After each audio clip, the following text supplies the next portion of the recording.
ನಿನ್ನೆ ರಾಷ್ಟ್ರಸಂಘದ ಅಂಗಗಳ ಬಗ್ಗೆ ನೋಡಕತ್ತಿದ್ದೀವಿ. 3 ರಾಷ್ಟ್ರಸಂಘದ ಅಂಗಗಳು ಅಂತಿದ್ದು.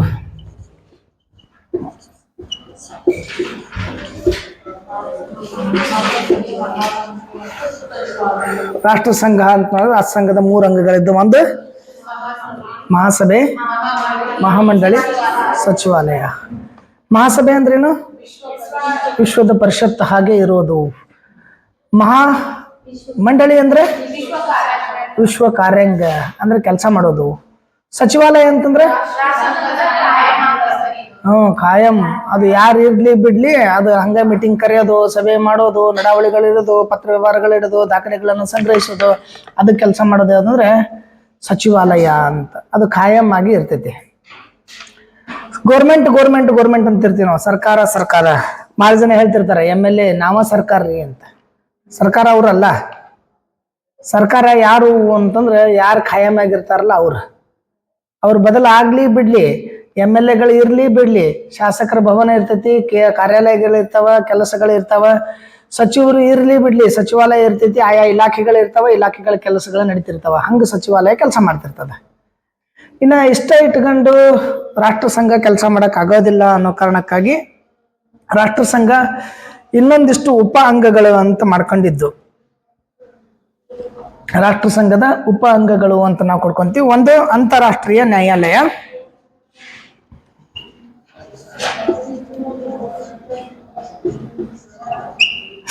ರಾಷ್ಟ್ರಸಂಘದ ಉಪ ಅಂಗಗಳು. ಒಂದನೇದು ಅಂತಾರಾಷ್ಟ್ರೀಯ ನ್ಯಾಯಾಲಯ,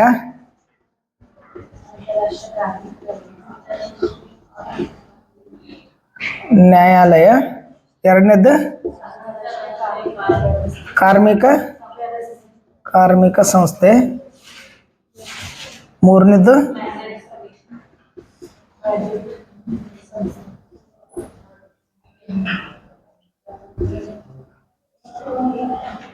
ನಾಲ್ಕನೇದು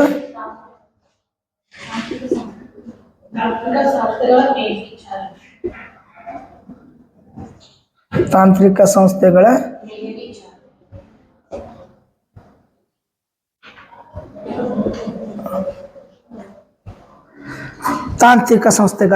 ಮೇಲ್ವಿಚಾರಣಾ ಸಮಿತಿ ಅಂತ 4 ಉಪ ಅಂಗಗಳು ಅಂತ ಮಾಡ್ಕೊಂಡಿತ್ತು.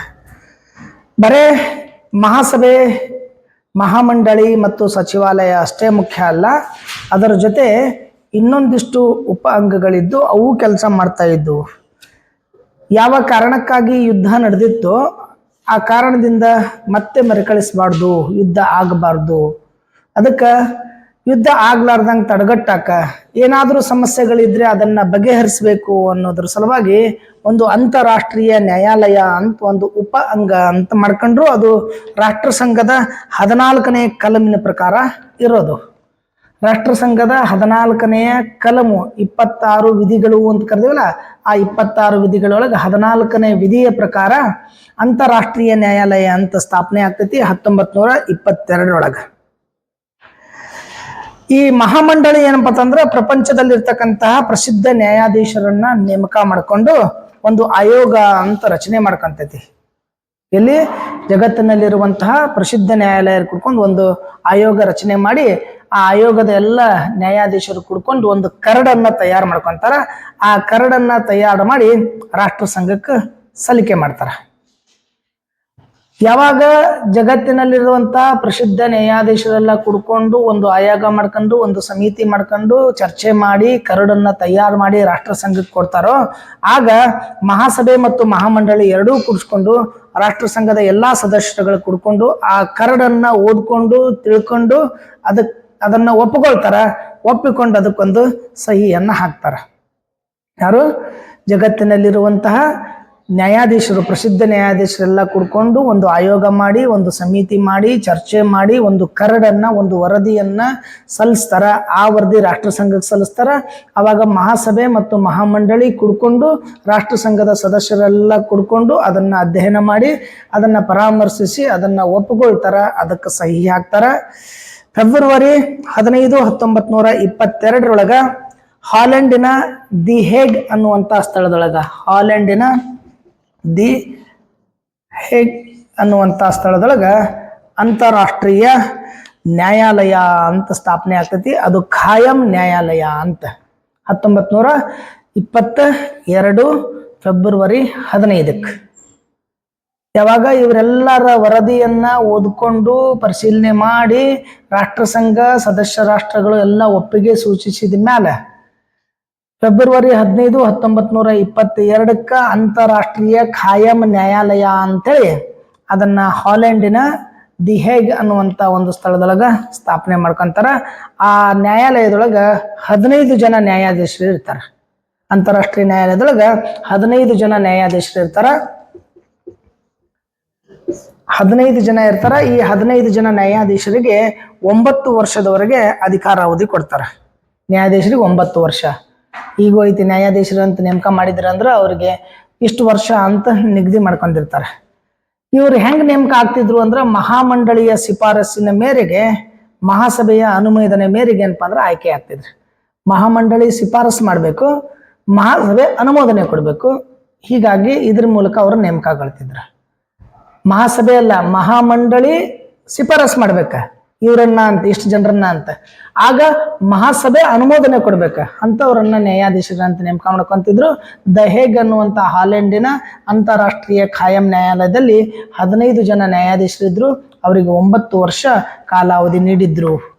ಈ ನ್ಯಾಯಾಧೀಶರು ಏನ್ ಕೆಲಸ ಮಾಡ್ತಿದ್ರು ಅಂತಂದ್ರೆ ರಾಷ್ಟ್ರಗಳ ಮಧ್ಯೆ ಏನಾದ್ರೂ ಕಾನೂನು ಬಿಕ್ಕಟ್ಟುಗಳಿದ್ರೆ, ಗಡಿ ಸಮಸ್ಯೆಗಳಿದ್ರೆ, ಆರ್ಥಿಕ ಸಮಸ್ಯೆಗಳಿದ್ರೆ, ಯಾವ್ದಾದ್ರೂ ಏನಪ್ಪಾ ಅಂದ್ರ ಭಿನ್ನಾಭಿಪ್ರಾಯಗಳಿದ್ರೆ ಅದನ್ನ ಬಗೆಹರಿಸುವಂತ ಕೆಲಸ, ಅದನ್ನ ಪರಾಮರ್ಶಿಸುವಂತ ಕೆಲಸ ಅಂತಾರಾಷ್ಟ್ರೀಯ ನ್ಯಾಯಾಲಯಗಳು ಮಾಡ್ತಾ ಇದ್ದು. ಇದು ರಾಷ್ಟ್ರ ಸಂಘದ ಉಪ ಅಂಗದೊಳಗ ಬಹಳ ಪ್ರಮುಖವಾಗಿರ್ತಕ್ಕಂಥದ್ದು. ಇನ್ನೊಂದು 2ನೇ ಉಪ ಅಂಗ ಬರ್ತೈತಿ, ಅಂತಾರಾಷ್ಟ್ರೀಯ ಕಾರ್ಮಿಕ ಸಂಸ್ಥೆ ಅಂತ. ಅಂತಾರಾಷ್ಟ್ರೀಯ ಕಾರ್ಮಿಕ ಸಂಸ್ಥೆ ಇದು 2ನೇಯ ಉಪ ಅಂಗ ಅಂತ ಕರೀತಾರ. ರಾಷ್ಟ್ರ ಸಂಘದ ಎಲ್ಲಾ ಸದಸ್ಯ ರಾಷ್ಟ್ರಗಳು ಏನಪ್ಪಾ ಅಂತಂದ್ರ ಕೂಡಿಕೊಂಡು ಜಿನೇವಾದೊಳಗೆ ಏನಪ್ಪಾ ಅಂದ್ರ ಇದರ ಕೇಂದ್ರ ಕಚೇರಿಯನ್ನ ಪ್ರಾರಂಭ ಮಾಡ್ತಾರ. ಮೊದಲ ಜಿನೇವಾದೊಳಗೆ ಕೇಂದ್ರ ಕಚೇರಿಯನ್ನ ಪ್ರಾರಂಭ ಮಾಡ್ತಾರ, ಅಂತಾರಾಷ್ಟ್ರೀಯ ಕಾರ್ಮಿಕ ಸಂಸ್ಥೆ ಅಂತ. ಅದಾದ್ಮೇಲೆ 1940 ಸಂದರ್ಭದೊಳಗೆ ಏನಪ್ಪಾ ಅಂದ್ರ ಕೆನಡಾದ ಮ್ಯಾಂಟ್ರಿಯಲ್ ಸ್ಥಳಾಂತರ ಮಾಡ್ತಾರ. ಮೊದಲ ಜಿನೇವಾದಾಗಿರ್ತೈತಿ, ಆಮೇಲೆ ಕೆನಡಾದ ಮ್ಯಾಂಟ್ರಿಯಲ್, ಕೆನಡಾದ ಮ್ಯಾಂಟ್ರಿಯಲ್ ಏನಪ್ಪಾ ಅಂದ್ರೆ ಅದನ್ನ ಕೇಂದ್ರ ಕಚೇರಿಯನ್ನ ಸ್ಥಳಾಂತರವನ್ನ ಮಾಡ್ತಾರ. ಅಂದ್ರೆ ಮೊದಲಿದ್ದು ಜಿನೇವಾ, ಆಮೇಲೆ 1940 ನಂತರ 40ಕ್ಕೆ ಕೇಂದ್ರ ಕಚೇರಿನೇ ಅದು ಬದಲು ಮಾಡ್ತಾರೆ. ಯಾಕೆ ಬದಲು ಮಾಡ್ತಾರ ಅಂತಂದ್ರ ರಾಷ್ಟ್ರಸಂಘ 1935 ನಂತರ ರಾಷ್ಟ್ರಸಂಘದ ರಾಷ್ಟ್ರಗಳು ಸದಸ್ಯತ್ವವನ್ನು ತ್ಯಜಿಸಕ್ ಪ್ರಾರಂಭ ಮಾಡ್ಕೊಂತಾವ.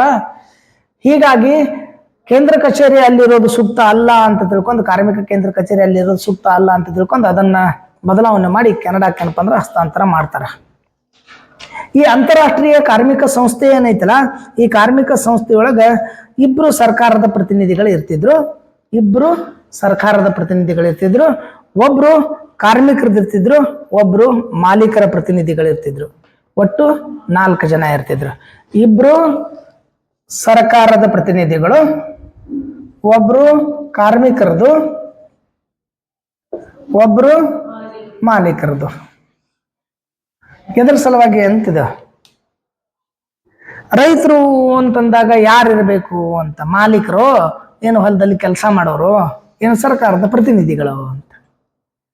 ಕಾರ್ಮಿಕರು ಅಂತಂದ್ರೆ, ಕಾರ್ಮಿಕ ಸಂಸ್ಥೆ ಅಂತಂದ್ರೆ ಯಾಕೆ ಇರಬೇಕು ಅಂತಂದ್ರೆ, ಸರ್ಕಾರ ಕಾರ್ಮಿಕರ ಕಲ್ಯಾಣದ ಕೆಲಸ ಮಾಡೋದ್ರಿಂದ ಸರ್ಕಾರದ 2 ಪ್ರತಿನಿಧಿಗಳು ಬೇಕು. ಕಾರ್ಮಿಕರದ ಕಷ್ಟ ನಷ್ಟ ಏನು ಅನ್ನೋದು ಗೊತ್ತಿರ್ತದೆ ಅನ್ನೋದಕ್ಕೆ ಕಾರ್ಮಿಕರದ 1 ಪ್ರತಿನಿಧಿ ಬೇಕು. ಕಾರ್ಮಿಕರಿಗೆ ಕೆಲಸವನ್ನ ಕೊಡ್ತಕ್ಕಂಥ ಮಾಲೀಕರು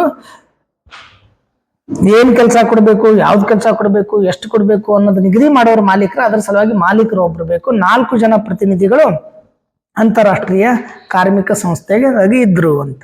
ಹಾಗಾದ್ರೆ ಈ ಅಂತಾರಾಷ್ಟ್ರೀಯ ಕಾರ್ಮಿಕ ಸಂಸ್ಥೆ ಏನ್ ಕೆಲಸ ಮಾಡ್ತಿತ್ತು ಅಂತಂದ್ರೆ, ಆಕ್ಚುಲಿ ಇದ ಬಹಳ ಜನರಿಗೆ ಅನ್ಕಂತಾರೆ, ಕೂಲಿ ಯಾವಾಗ ಕೊಡ್ಬೇಕಂತ, ಆಳಿನ ಕೂಲಿ ಯಾವಾಗ ಕೊಡ್ಬೇಕಂತ, ಸಾಯಂಕಾಲ. ಧಾರ್ಮಿಕವಾಗಿ ಮಾನವೀಯವಾಗಿ ಒಬ್ಬ ವ್ಯಕ್ತಿ ಒಂದ್ ಕಡೆ ಕೆಲಸ ಮಾಡಕತ್ತಂದ್ರ ಮಾಲಕ ಕೂಲಿ ಯಾವಾಗ ಕೊಡ್ಬೇಕು ಅಂದ್ರ ಅವ ಬೆವರ್ ಆರುವ ಮೊದಲು ಕೊಡ್ಬೇಕಂತ. ಅವ ಕೆಲಸ ಮಾಡಕ್ ಏನು ಬೆವರು ಬಂದಿರ್ತೈತಿಲ್ಲ, ಆ ಬೆವರು ಆರುವ ಮುಂಚೆ ಅವನ ಕೂಲಿ ಅವನ ಕೈ ಒಳಗಿರ್ಬೇಕು ಅಂತ. ಅಂದ್ರೆ ಬೆವರು ಆರುವ ಮೊದಲು ಅಂತಂದ್ರೆ ಅವ ಕೆಲಸ ಮುಗಿಸಿದ ಅಂತಂದ್ರೆ ಮುಗಿಸಿದ ಮೇಲೆ ಮುಖ ಒರ್ಸ್ಕೊಂತಿರ್ತಾನೆ. ಆ ಒರ್ಸ್ಕೊಳ್ಕಿಂತ ಮೇಲೆ ತಗೋರಪ್ಪ ನಿನ್ ಕೂಲಿ ಅಂತಾನೆ. ಅವಾಗ ಅವ ಮುಖ ಒರ್ಸ್ಕೊಳ್ಬೇಕ. ಅಷ್ಟು ಬೇಗ ಅವಂಗ ಫಲ ಕೊಡ್ಬೇಕು, ಕೂಲಿ ಕೊಡ್ಬೇಕು ಅನ್ನೋದು ನಿಯಮ ಐತಿ. ಬಟ್ ಅದನ್ನ ನಾವ್ ಯಾರು ಮಾಡೋದಿಲ್ಲ. ಅದ್ರ ಸಲುವಾಗಿ ಏನಪ್ಪಾ ಅಂತಂದ್ರೆ ಈ ಕಾರ್ಮಿಕರ ಸಮಸ್ಯೆಗಳಿದ್ದು ಕಾರ್ಮಿಕರ ಯೋಗಕ್ಷೇಮವನ್ನ ನೋಡಿಕೊಳ್ಳೋದ್ರ ಸಲುವಾಗಿ ಅವ್ರಿಗೂ ಉತ್ತಮವಾದ ಜೀವನವನ್ನ ನೀಡೋದ್ರ ಸಲುವಾಗಿ ಅಂತಾರಾಷ್ಟ್ರೀಯ ಕಾರ್ಮಿಕ ಸಂಸ್ಥೆ ಸ್ಥಾಪನೆಯಾಗಿತ್ತು. ಆ ಕೆಲಸವನ್ನ ಮಾಡ್ತು. ಅದಕ್ಕೆ ಇವತ್ತಿಗೂ ಅಂತಾರಾಷ್ಟ್ರೀಯ ಕಾರ್ಮಿಕ ಸಂಸ್ಥೆ ಐತಿ. ಲೇಬರ್ ಆಕ್ಟ್ ಅಂತ ಬಹಳ ಏನಪ್ಪಾ ಅಂದ್ರ ಬಲಿಷ್ಠವಾಗಿರ್ತಕ್ಕಂಥ ಇಲಾಖೆ ಅಂತಂದ್ರೆ ಕಾರ್ಮಿಕರ ಇಲಾಖೆ. ಸದ್ಯಕ್ಕೆ ಬರೀ ನಾನು ದೇಶದಷ್ಟೇ ಹೇಳ್ತಿಲ್ಲ, ಇಡೀ ಜಗತ್ತಿನೊಳಗೆ ಕಾರ್ಮಿಕ ಇಲಾಖೆ ಲೇಬರ್ ಆಕ್ಟ್ ಬಹಳ ಪ್ರಮುಖವಾದ ಕೆಲಸ ಆಗ್ತದೆ. ಇವತ್ತಿಗೇನಾದ್ರೂ ದುಬೈಕದು ಹೋದವರು, ಅರಬ್ ಕಂಟ್ರೀಸ್ಗಳಿಗೆ ಹೋದವರು, ದುಡ್ಯಾಕ್ ಹೋದವರು ವಾಪಸ್ ಏನಾದ್ರೂ ಬರ್ತಾರ ಇವತ್ತಿಗಂತಂದ್ರೆ ಅವ್ರು ಏನಾದ್ರೂ ಅಪ್ಪಿ ಅರ್ತು ತಪ್ಪುಗಳನ್ನ ಮಾಡಿದಾಗ ಅವ್ರು ಜೀವಂತವಾಗಿ ಬರ್ತಾರಂತಂದ್ರೆ ಅದಕ್ಕೆ ಅಂತಾರಾಷ್ಟ್ರೀಯ ಕಾರ್ಮಿಕ ಸಂಸ್ಥೆ ಬಹಳ ಮುಖ್ಯವಾದ ಪಾತ್ರ ವಹಿಸ್ತದೆ. ಅಲ್ಲಿ ಇರ್ತಕ್ಕಂಥ ಕಾರ್ಮಿಕ ಇಲಾಖೆಗಳು ಬಹಳ ಮುಖ್ಯವಾದ ಪಾತ್ರ ವಹಿಸ್ತವ. ನಾನು ಇದನ್ನ ಬಗ್ಗೆ ಯಾಕೆ ಒತ್ತು ಹೇಳ್ತೀನಿ ಅಂತಂದ್ರೆ, ನನ್ನ ಫ್ರೆಂಡ್ ಒಬ್ರು ದುಬೈಗೆ ಹೋಗಿ ಕೆಲಸ ಮಾಡುವಂತ ಸಂದರ್ಭದೊಳಗ ಡ್ರೈವಿಂಗ್ ಮಾಡುವಾಗ ಒಬ್ರದ್ದು ಆಕ್ಸಿಡೆಂಟ್ ಮಾಡಿದ್ರು. ಆಗ ಅವ್ರನ್ನ ಪೊಲೀಸರು ಬಂಧಿಸಿ ಅಲ್ಲಿದೆಲ್ಲ ಒಯ್ದು ಜೈಲ್ಗೆ ಹಾಕ್ಬಿಟ್ಟಿದ್ರು. ಅವ್ರದ್ದು ಪಾಸ್ಪೋರ್ಟು ವೀಸಾ ಎಲ್ಲನೂ ಬ್ಯಾನ್ ತಗೊಂಡ್ಬಿಟ್ಟಿದ್ರು. ಯಾರು ಬಿಡಿಸ್ಕೊಂಡು ಬರೋದಿಲ್ಲ ಅಲ್ಲಿ. ಆ ಸಂದರ್ಭದೊಳಗ ಯಾರು ಸಪೋರ್ಟ್ ಮಾಡದೇ ಇರುವಂತ ಸಂದರ್ಭದೊಳಗ ಅಲ್ಲಿರುವಂತ ಕಾರ್ಮಿಕ ಇಲಾಖೆ ಸಂಸ್ಥೆ ಏನಿತ್ತಲ್ಲ ಅದು ಬಂದು ಅವ್ರಿಗೆ ಸಪೋರ್ಟ್ ಮಾಡಿ ಅವ್ನ ಜಾಮೀನು ಕೊಡಿಸಿ ಆಮೇಲೆ ಎಲ್ಲ ಮಾಡಿ ಅವ್ರು ವಾಪಸ್ ತಗೊಂಡು ಜೈಲಿನಿಂದ ತರಿಸ್ಕೊಂಡು ಕೋರ್ಟ್ದಾಗ ಇದು ಮಾಡ್ಕೊಂಡು ಆಮೇಲೆ ನಮ್ಮ ಇಂಡಿಯಾಕ್ಕೆ ಕಳಿಸುವಂತ ಕೆಲಸ ಮಾಡ್ತಾರೆ. ಯಡಿಯೂರಪ್ಪನ ಸರ್ಕಾರ ಇದ್ದಾಗ ನಾವೆಲ್ಲ ಅಪೀಲ್ ಹೋಗ್ಬೇಕು, ಯಡಿಯೂರಪ್ಪನ ಕಡೆದಿಂದ ಇದು ಮಾಡಿಸ್ಬೇಕು ಅಂತಿತ್ತು ಬಿಜಾಪುರದಾಗ. ಅಂದ್ರೆ ಕಾರ್ಮಿಕ ಸಂಸ್ಥೆ ಅಷ್ಟು ಪ್ರಮುಖವಾಗಿರ್ತಕ್ಕಂಥಪ್ಪ. ಅದು ಕಾರ್ಮಿಕರ ಕಲ್ಯಾಣಕ್ಕಾಗಿರುವಂಥದ್ದು. ಕಾರ್ಮಿಕರು ಮನುಷ್ಯ ಅಂತ ಟ್ರೀಟ್ ಮಾಡೋ ಸಲುವಾಗಿ ಅವರನ್ನ ಮನುಷ್ಯರನ್ನಾಗಿ ಕಾಣುವಂತ ಕೆಲಸ ಮಾಡೋದು ಅಂತಾರಾಷ್ಟ್ರೀಯ ಕಾರ್ಮಿಕ ಸಂಸ್ಥೆ. ಹಂಗಂದ್ರೆ ಕಾರ್ಮಿಕರ ಕಲ್ಯಾಣ ಮೊದಲು ಇರಲಿಲ್ಲೇನೋ, ಕಾರ್ಮಿಕರನ್ನ ಮನುಷ್ಯರಾಗಿ ಕಾಣ್ತಿರ್ಲಿಲ್ಲೇನೋ ಅನ್ನುವಂಥ ಪ್ರಶ್ನೆ ಬರ್ತದೆ. ಮೊದಲು ಕಾರ್ಮಿಕರ ಕಲ್ಯಾಣದ ಯಾವುದೂ ಇರಲಿಲ್ಲ. ದನ ದುಡ್ದಂಗ್ ದುಡಿಬೇಕು, ಕತ್ತಿ ದುಡ್ದಂಗ್ ದುಡಿಬೇಕು ಅಂತ ಹೇಳ್ತಿದಾರೆ. ದನ ದುಡ್ದಂಗ ಕತ್ತಿ ದುಡ್ದಂಗ್ ದುಡಿಬೇಕು ಅಂದ್ರೆ ದನ ದುಡ್ದಂಗ ಕತ್ತಿ ದುಡ್ದಂಗ ಅಂದ್ರೆ ಮನುಷ್ಯರ ಅಲ್ಲ ಅಂತದ್ರ ಅರ್ಥ. ಮತ್ತಿಲ್ಲಿ ಮನುಷ್ಯರಂಗ ಕಾಣುವಂತ ಪ್ರಶ್ನೆನೇ ಬರಂಗಿಲ್ಲ. ಇನ್ನು ಕಲ್ಯಾಣದಂತೂ ದೂರ ಇರುತ್ತೆ. ಮನುಷ್ಯರನ್ನ ಮನುಷ್ಯರಾಗಿ ಕಾಣಿದ್ರೆ, ಆ ಕಾರ್ಮಿಕರನ್ನ ಮನುಷ್ಯರಾಗಿ ಕಾಣಿದ್ರೆ ಮುಂದೆ ಕಲ್ಯಾಣದ ವಿಷಯ ಬರ್ತೈತಿ. ಮನುಷ್ಯರಂಗ ಅನ್ನಂಗಿಲ್ಲ. ನೀ ಆಳವ ಅದೀನಿ, ಆಳವ ಕತ್ತಿ ದುಡ್ದಂಗ್ ದುಡಿಬೇಕು, ನೀ ದನ ದುಡ್ದಂಗ್ ದುಡಿಬೇಕು ಅಂತಿದ್ರು. ಕಲ್ಯಾಣದ ಪ್ರಶ್ನೆ ಬರಲಿಲ್ಲ. ಅದಕ್ಕೆ ಆ ಕಾರ್ಮಿಕರ ಕಲ್ಯಾಣಕ್ಕಾಗಿ ಕಾರ್ಮಿಕರ ಜೀವನ ಸುಧಾರಿಸುವ ಸಲುವಾಗಿ ಅಂತಾರಾಷ್ಟ್ರೀಯ ಕಾರ್ಮಿಕ ಸಂಸ್ಥೆ ಸ್ಥಾಪನೆ ಆಯಿತು. ಅದ ಕಲ್ಯಾಣದ ಮತ್ತು ಉತ್ತಮ ಜೀವನ ನಡೆಸೋದ್ರ ಕೆಲಸವನ್ನ ಮಾಡಕ್ ಪ್ರಾರಂಭ ಮಾಡ್ತೀವಿ. ಇದ್ರ ಜೊತೆ ಕಾರ್ಮಿಕರ ಸಮಸ್ಯೆಗಳೇನದಾವ ಆ ಸಮಸ್ಯೆಗಳನ್ನ ಆಲಿಸೋದು, ಆ ಸಮಸ್ಯೆಗಳ ಪಟ್ಟಿ ಮಾಡೋದು, ಅದನ್ನ ನಿರ್ಮೂಲನೆ ಮಾಡ್ತಕ್ಕಂಥ ಕೆಲಸ ಅಂತಾರಾಷ್ಟ್ರೀಯ ಕಾರ್ಮಿಕ ಸಂಸ್ಥೆ ಮಾಡ್ತು ಅಂತ. ಕಾರ್ಮಿಕರು ಅಂತಂದ್ರೆ ಜೀತದ ಆಳು ಇದ್ದಂಗತ್ತ, ಗಾಣದ ಎತ್ತಿದ್ದಂಗಂತ, ಕಣ್ಣಿಗೆ ಪಟ್ಟಿ ಕಟ್ಟಿ ದುಡ್ಯಾಕ್ ತಿರ್ಗಾಕ್ ಚಾಲು ಮಾಡ್ತು ಅಂದ್ರೆ ಹಗ್ಲು ರಾತ್ರಿ ಹಂಗೆ ದುಡಿದು ಅಂತ. ಆ ದುಡುಕಿಗೆ ತಕ್ಕ ಫಲ ಸಿಗೋದಿಲ್ಲ ಅಂತ. ಹೆಂಗಾಗ್ತಿತ್ತು ಅಂತಂದ್ರೆ ಹಗಲು ರಾತ್ರಿ ದುಡಿದ್ರೆ 1 ಹೊತ್ತು ಉಂಡ್ರೆ 2 ಹೊತ್ತು ಉಪವಾಸ ಇರಬೇಕು ಅಂತ, 1 ಹೊತ್ತು ಉಂಡ್ರೆ 2 ಹೊತ್ತು ಉಪವಾಸ ಇರುವಂತ ಇದು ಅಂತ, 1 ಹೊತ್ತಿನ ಗಂಜಿಗೂ ಗತಿ ಇರಲಾರ್ದಂತ ಸ್ಥಿತಿ ಕಾರ್ಮಿಕರಾಗಿರುತ್ತು ಅಂತ. ಅದ್ರ ಸಲುವಾಗಿ ಏನಪ್ಪಾ ಅಂದ್ರೆ ಕಾರ್ಮಿಕರ ಸಮಸ್ಯೆಗಳೇನಿದಾವ ಅದನ್ನ ಆಲಿಸ್ಬೇಕು, ಅದನ್ನ ಬಗೆಹರಿಸ್ತಕ್ಕ ಕೆಲಸ ಅಂತಾರಾಷ್ಟ್ರೀಯ ಕಾರ್ಮಿಕ ಸಂಸ್ಥೆ ಮಾಡಬೇಕಾಗಿತ್ತು. ಅದನ್ನ ಮಾಡ್ತಾ ಇದೆ. ಯಾಕಂದ್ರೆ ಅನಿಯಮಿತವಾಗಿರ್ತಕ್ಕಂಥ ದುಡಿಕೆ ಏನಿತ್ತಲ್ಲ ಕಾರ್ಮಿಕರದ ಅನಿಯಮಿತವಾದ, ಎಲ್ಲಿ ತನಕ ದುಡಿಬೇಕು ಕೆಲಸ ಮಾಡೋರು ಹೊಲ್ದಾಗ, ಕೆಲಸ ಮಾಡೋರು ಎಲ್ಲಿ ತನಕ ದುಡಿಬೇಕು, ಜಿದ್ದು ದಾವಂದಾಗ ಎಲ್ಲಿ ತನಕ ದುಡಿಬೇಕ, ಟೈಮನ ಇಲ್ಲ ಅಲ್ಲಿ ಟೈಮನ ಇಲ್ಲ. ಯಾವಾಗ ಬೇಕಾದಾಗ ಎಬಸ್ರಿ, ಯಾವಾಗ ಬೇಕಾದಾಗ ಇರ್ತೀರಿ. ಜಿತ್ತಕ್ಕೆ ಹೋದ್ರೆ ಹಂಗೆ ಇರ್ತಿತ್ತ. ಅದು ವೇಳೆಯ ನಿಗದಿ ಇರ್ಲೇ ಇಲ್ಲ. ಹೆಣ್ಮಕ್ಳದಿದ್ದಂಗ ಹೆಣ್ಮಕ್ಳದ್ದು ಹಂಗ ಐತಿ ಪರಿಸ್ಥಿತಿ. ಏನೈತೆ? ಏನಿಲ್ಲ ಇಲ್ಲ ಅದ ಭಾಳ ಜನ ಹೆಣ್ಮಕ್ಳದ್ ಹಂಗ ಐತಿ ಪರಿಸ್ಥಿತಿ. ನಾನು ಜೀತದ್ ಹೇಳ್ತಿಲ್ಲ, ದುಡಿಯುವ ಪರಿಸ್ಥಿತಿ ಹೇಳಕತ್ತೇನೆ. ಒಬ್ಬ ಕೆಲಸ ಮಾಡುವಂತ ಹೆಣ್ಮಗಳು ಒಬ್ಬ ಕೆಲಸ ಮಾಡುವಂತ ಹೆಣ್ಮಗಳು ಹೊರಗಡೆ ಕೆಲಸ ಮಾಡುವಂತ ಹೆಣ್ಮಗಳು ಹೊರಗಡೆ ಕೆಲ್ಸಕ್ಕೆ ಹೋಗೋಕ್ಕಿಂತ ಮುಂಚಿತವಾಗಿ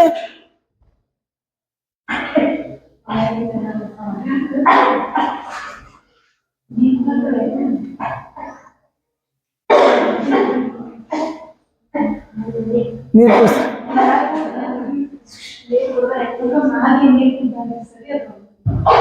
ನೀರು ಕುಡ್ದಾರ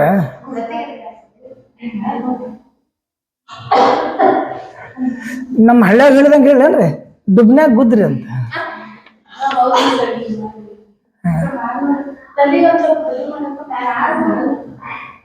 ಮುಗಿಗೆ ಬಂದಿರ್ಬೇಕು ಹಳ್ಳಿ ಮಂದಿ ಅದ್ರಾಗ ನಗುದ್ರನಕೈತಿ ತಿಂದಿದ್ದು ಕುಡ್ದಿದ್ದು ಮುಗಿಗೆ ಬಂದ್ಮೇಲೆ ಹಂಗೆ ನೆತ್ತಿಗೆ ಇರ್ತೈತಿ ಶ್ವಾಸಕೋಶ ತೊಂದರೆ ಆಗ್ತೈತಿ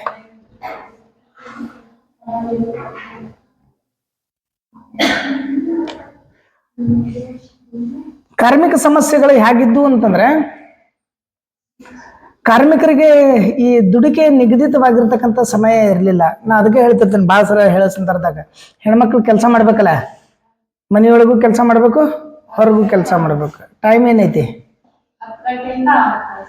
10 ಗಂಟೆಯಿಂದ 7 ಗಂಟೆಯಿಂದ 8 ಗಂಟೆಯಿಂದ ಕೆಲಸ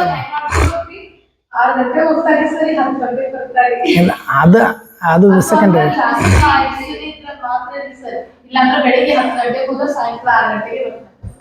ನಾನು ಸಾಮಾನ್ಯವಾಗಿ ಮಹಿಳೆಯರ ದುಡುಕಿಯನ್ನು ಯಾಕೆ ಹೇಳ್ತಾ ಇದ್ದೀನಿ ಅಂತಂದ್ರೆ, ಕಾರ್ಮಿಕರ ಸ್ಥಿತಿಯನ್ನ ಮಹಿಳೆಯರಿಗೆ ಹೋಲಿಸಿ ಯಾಕೆ ಹೇಳ್ಬೇಕು ಅಂತಂದ್ರೆ, ಮಹಿಳೆ ಕೂಲಿ ಇಲ್ಲದ ದುಡಿಯುವಂತ ಮಹಿಳೆ ಅಂತ, ಸಮಯದ ನಿರ್ಬಂಧ ಇಲ್ಲದ ದುಡಿಯುವಂತ ಮಹಿಳೆ ಅಂತ. ಸಮಯದ ನಿರ್ಬಂಧನೇ ಇಲ್ಲ. ನಾ ನೋಡ್ರಿ, ನೀವು ಭಾಳ ಸರಿ ಅಬ್ಸರ್ವ್ ಮಾಡ್ಕೊಂತೀರಿ, ಒಂದು ಮನೆಯೊಳಗೆ 4-5 ಜನ ಇದ್ರು ಅಂತಂದ್ರೆ 5 ಗಂಟೆಗೆ ಡ್ಯೂಟಿ ಮುಗಿಸ್ಕೊಂಡು 6 ಗಂಟೆಗೆ ಮನೆಗೆ ಬಂದಾಗ ಏನ್ ಕೆಲಸ ಮಾಡ್ಬೇಕು ಅಂದ್ರೆ, ಮನೆಯದ ಕಸ ಹುಡುಗೋದು, ಮನೆ ತೊಳೆಯೋದು, ಬೆಳೆಯೋದು, ಅಡಿಗೆ ಮಾಡೋದು, ಇದೆಲ್ಲ ಕೆಲಸ ಮಾಡ್ಬೇಕ. ಅಡಿಗೆ ಮಾಡಿ ಎಲ್ಲರಿಗೂ ಉಣಿಸಿ, ಎಲ್ಲರಿಗೂ ಹಾಸಿಗೆ ಹಾಸಿ, ಎಲ್ಲರನ್ನು ಮಲಗಿಸಿ, ಆಮೇಲೆ ಎಲ್ಲ ಕಸ ಅದು ಮುಡ್ಕೊಂಡು ಮುಸುರಿ ತಕೊಂಡು ಎಲ್ಲ ತಗೊಂಡು ಅದನ್ನ ವಾಪಸ್ ಒಯ್ದೇನಪ್ಪ ಅಂತಂದ್ರೆ ಅದನ್ನ ಇಟ್ಟು ತಾನು ಮಲಗಬೇಕು ಅಂತಂದ್ರೆ 12 ಗಂಟೆ ಆಗ್ತೈತಿ. ಅಟ್ರಾಗ ಉಳಿದವ್ರೆಲ್ಲ ಮಲ್ಕೊಂಡಿರ್ತಾರೆ. ಆಮೇಲೆ ವಾಪಸ್ ಹೇಳ್ಬೇಕು ಅಂತಂದ್ರೆ ಎಲ್ಲರಿಗಿಂತ ಮುಂಚೆನೆ ಹೇಳ್ಬೇಕ. ಎಲ್ಲಾರು 8 ಗಂಟೆ ಕೇಳ್ತಿದ್ರೆ ಇವ್ರು 4 ಗಂಟೆ ಕೇಳ್ಬೇಕ. ಎಲ್ಲಾರು 7 ಗಂಟೆ ಕೇಳ್ತಿದ್ರ ಅಂದ್ರೆ ಇವ್ರು 3:30-4 ಗಂಟೆ ಕೇಳ್ಬೇಕ.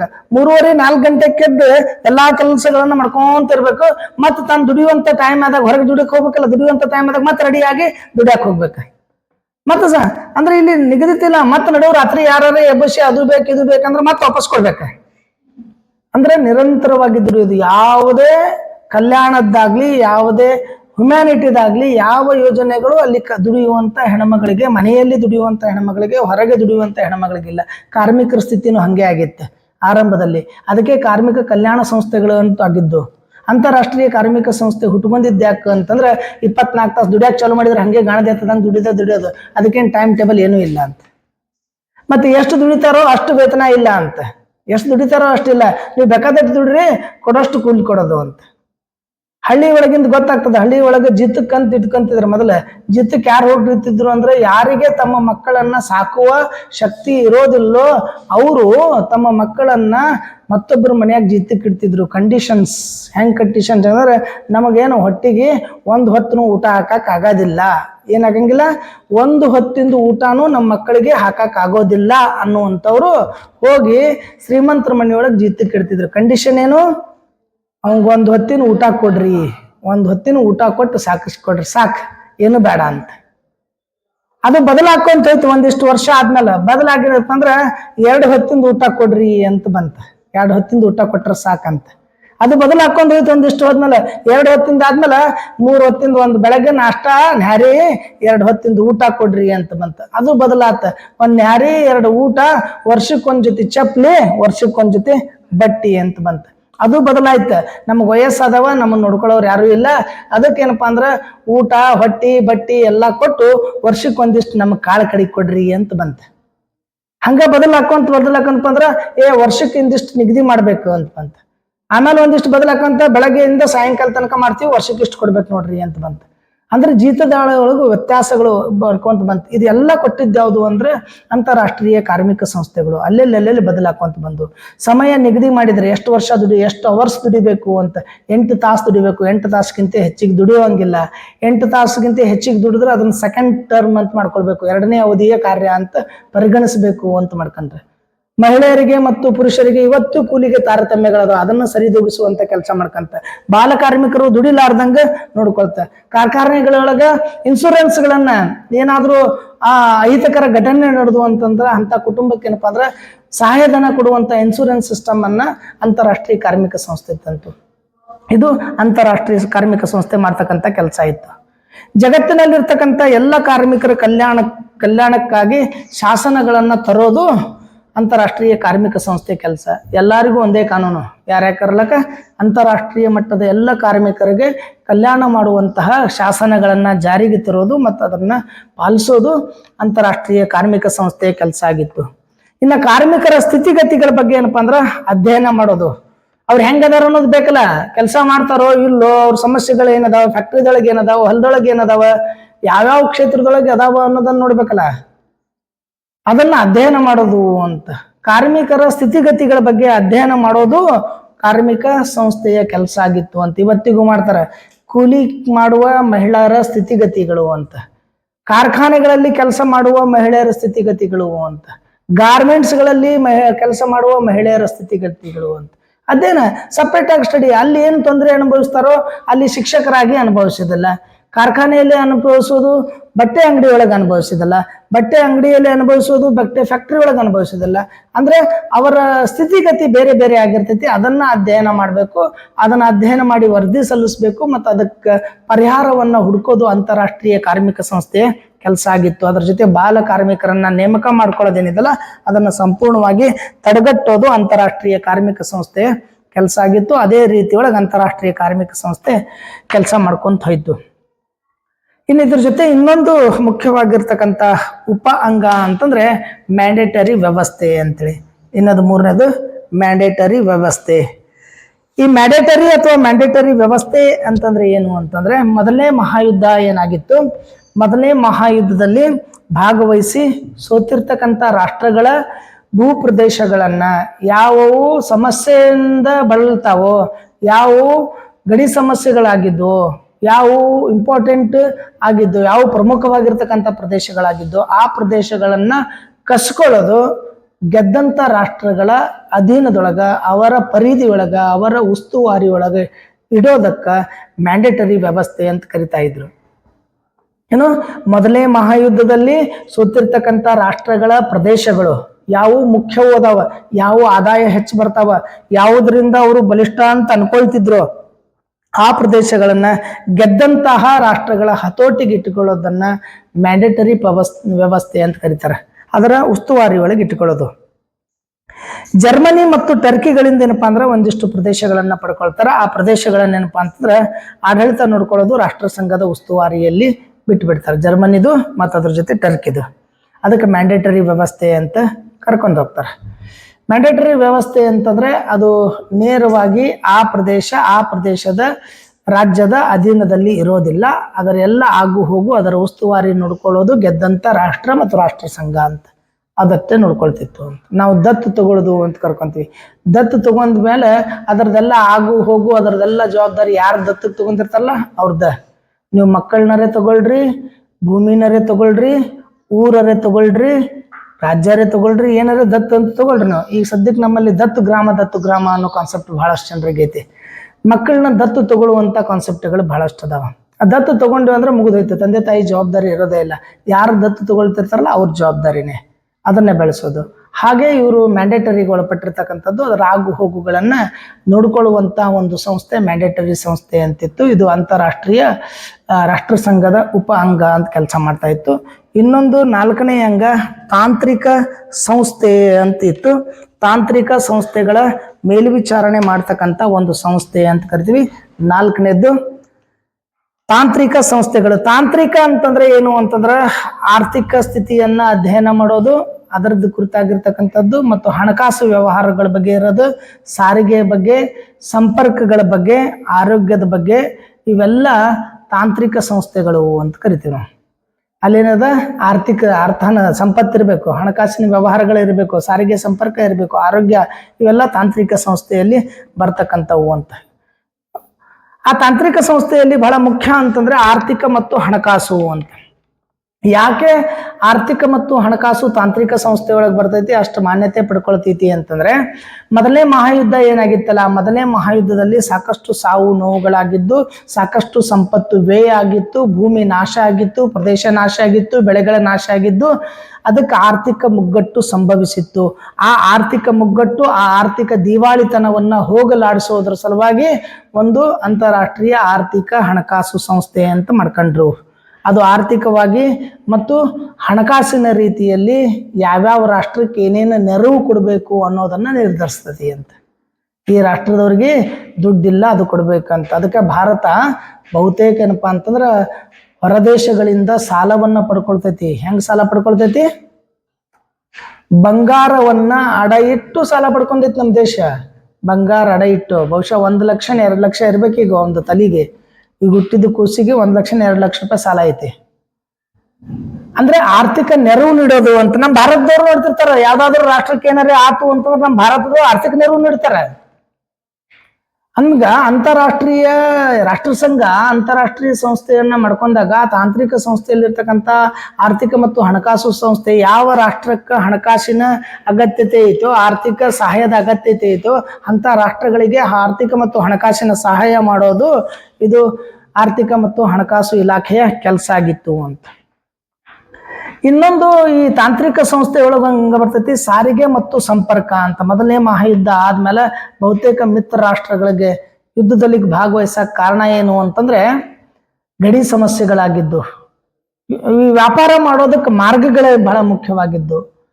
ಯಾವುದೋ ಒಂದು ಹಡಗನ್ನ ಮುಳುಗಿಸಿದ್ರು ಅಂತ ಅಮೆರಿಕದ ಯಾವ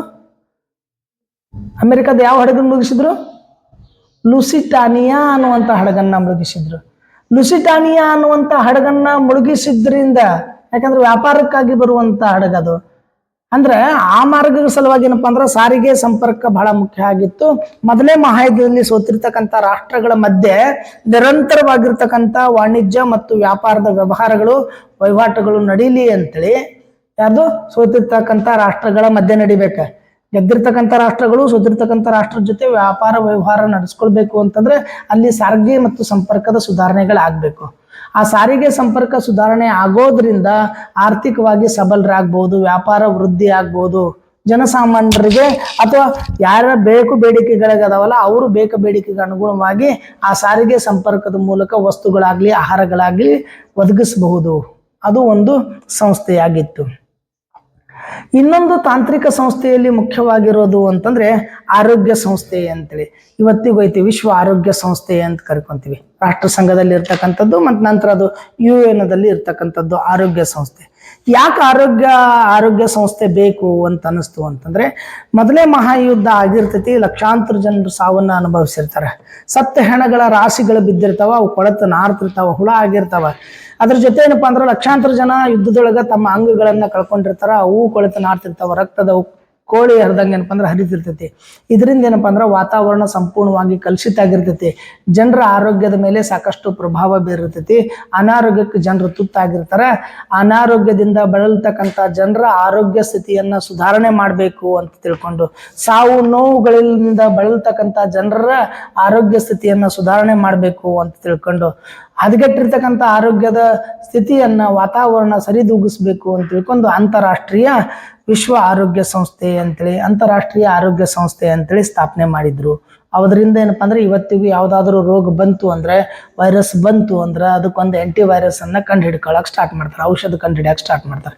ಅದು ವಿಶ್ವಸಂಸ್ಥೆಯ ಜವಾಬ್ದಾರಿ, ವಿಶ್ವ ಆರೋಗ್ಯ ಸಂಸ್ಥೆಯ ಜವಾಬ್ದಾರಿ. ಅದು ಮುಖ್ಯವಾಗಿ ಕೆಲಸ ಮಾಡ್ತು.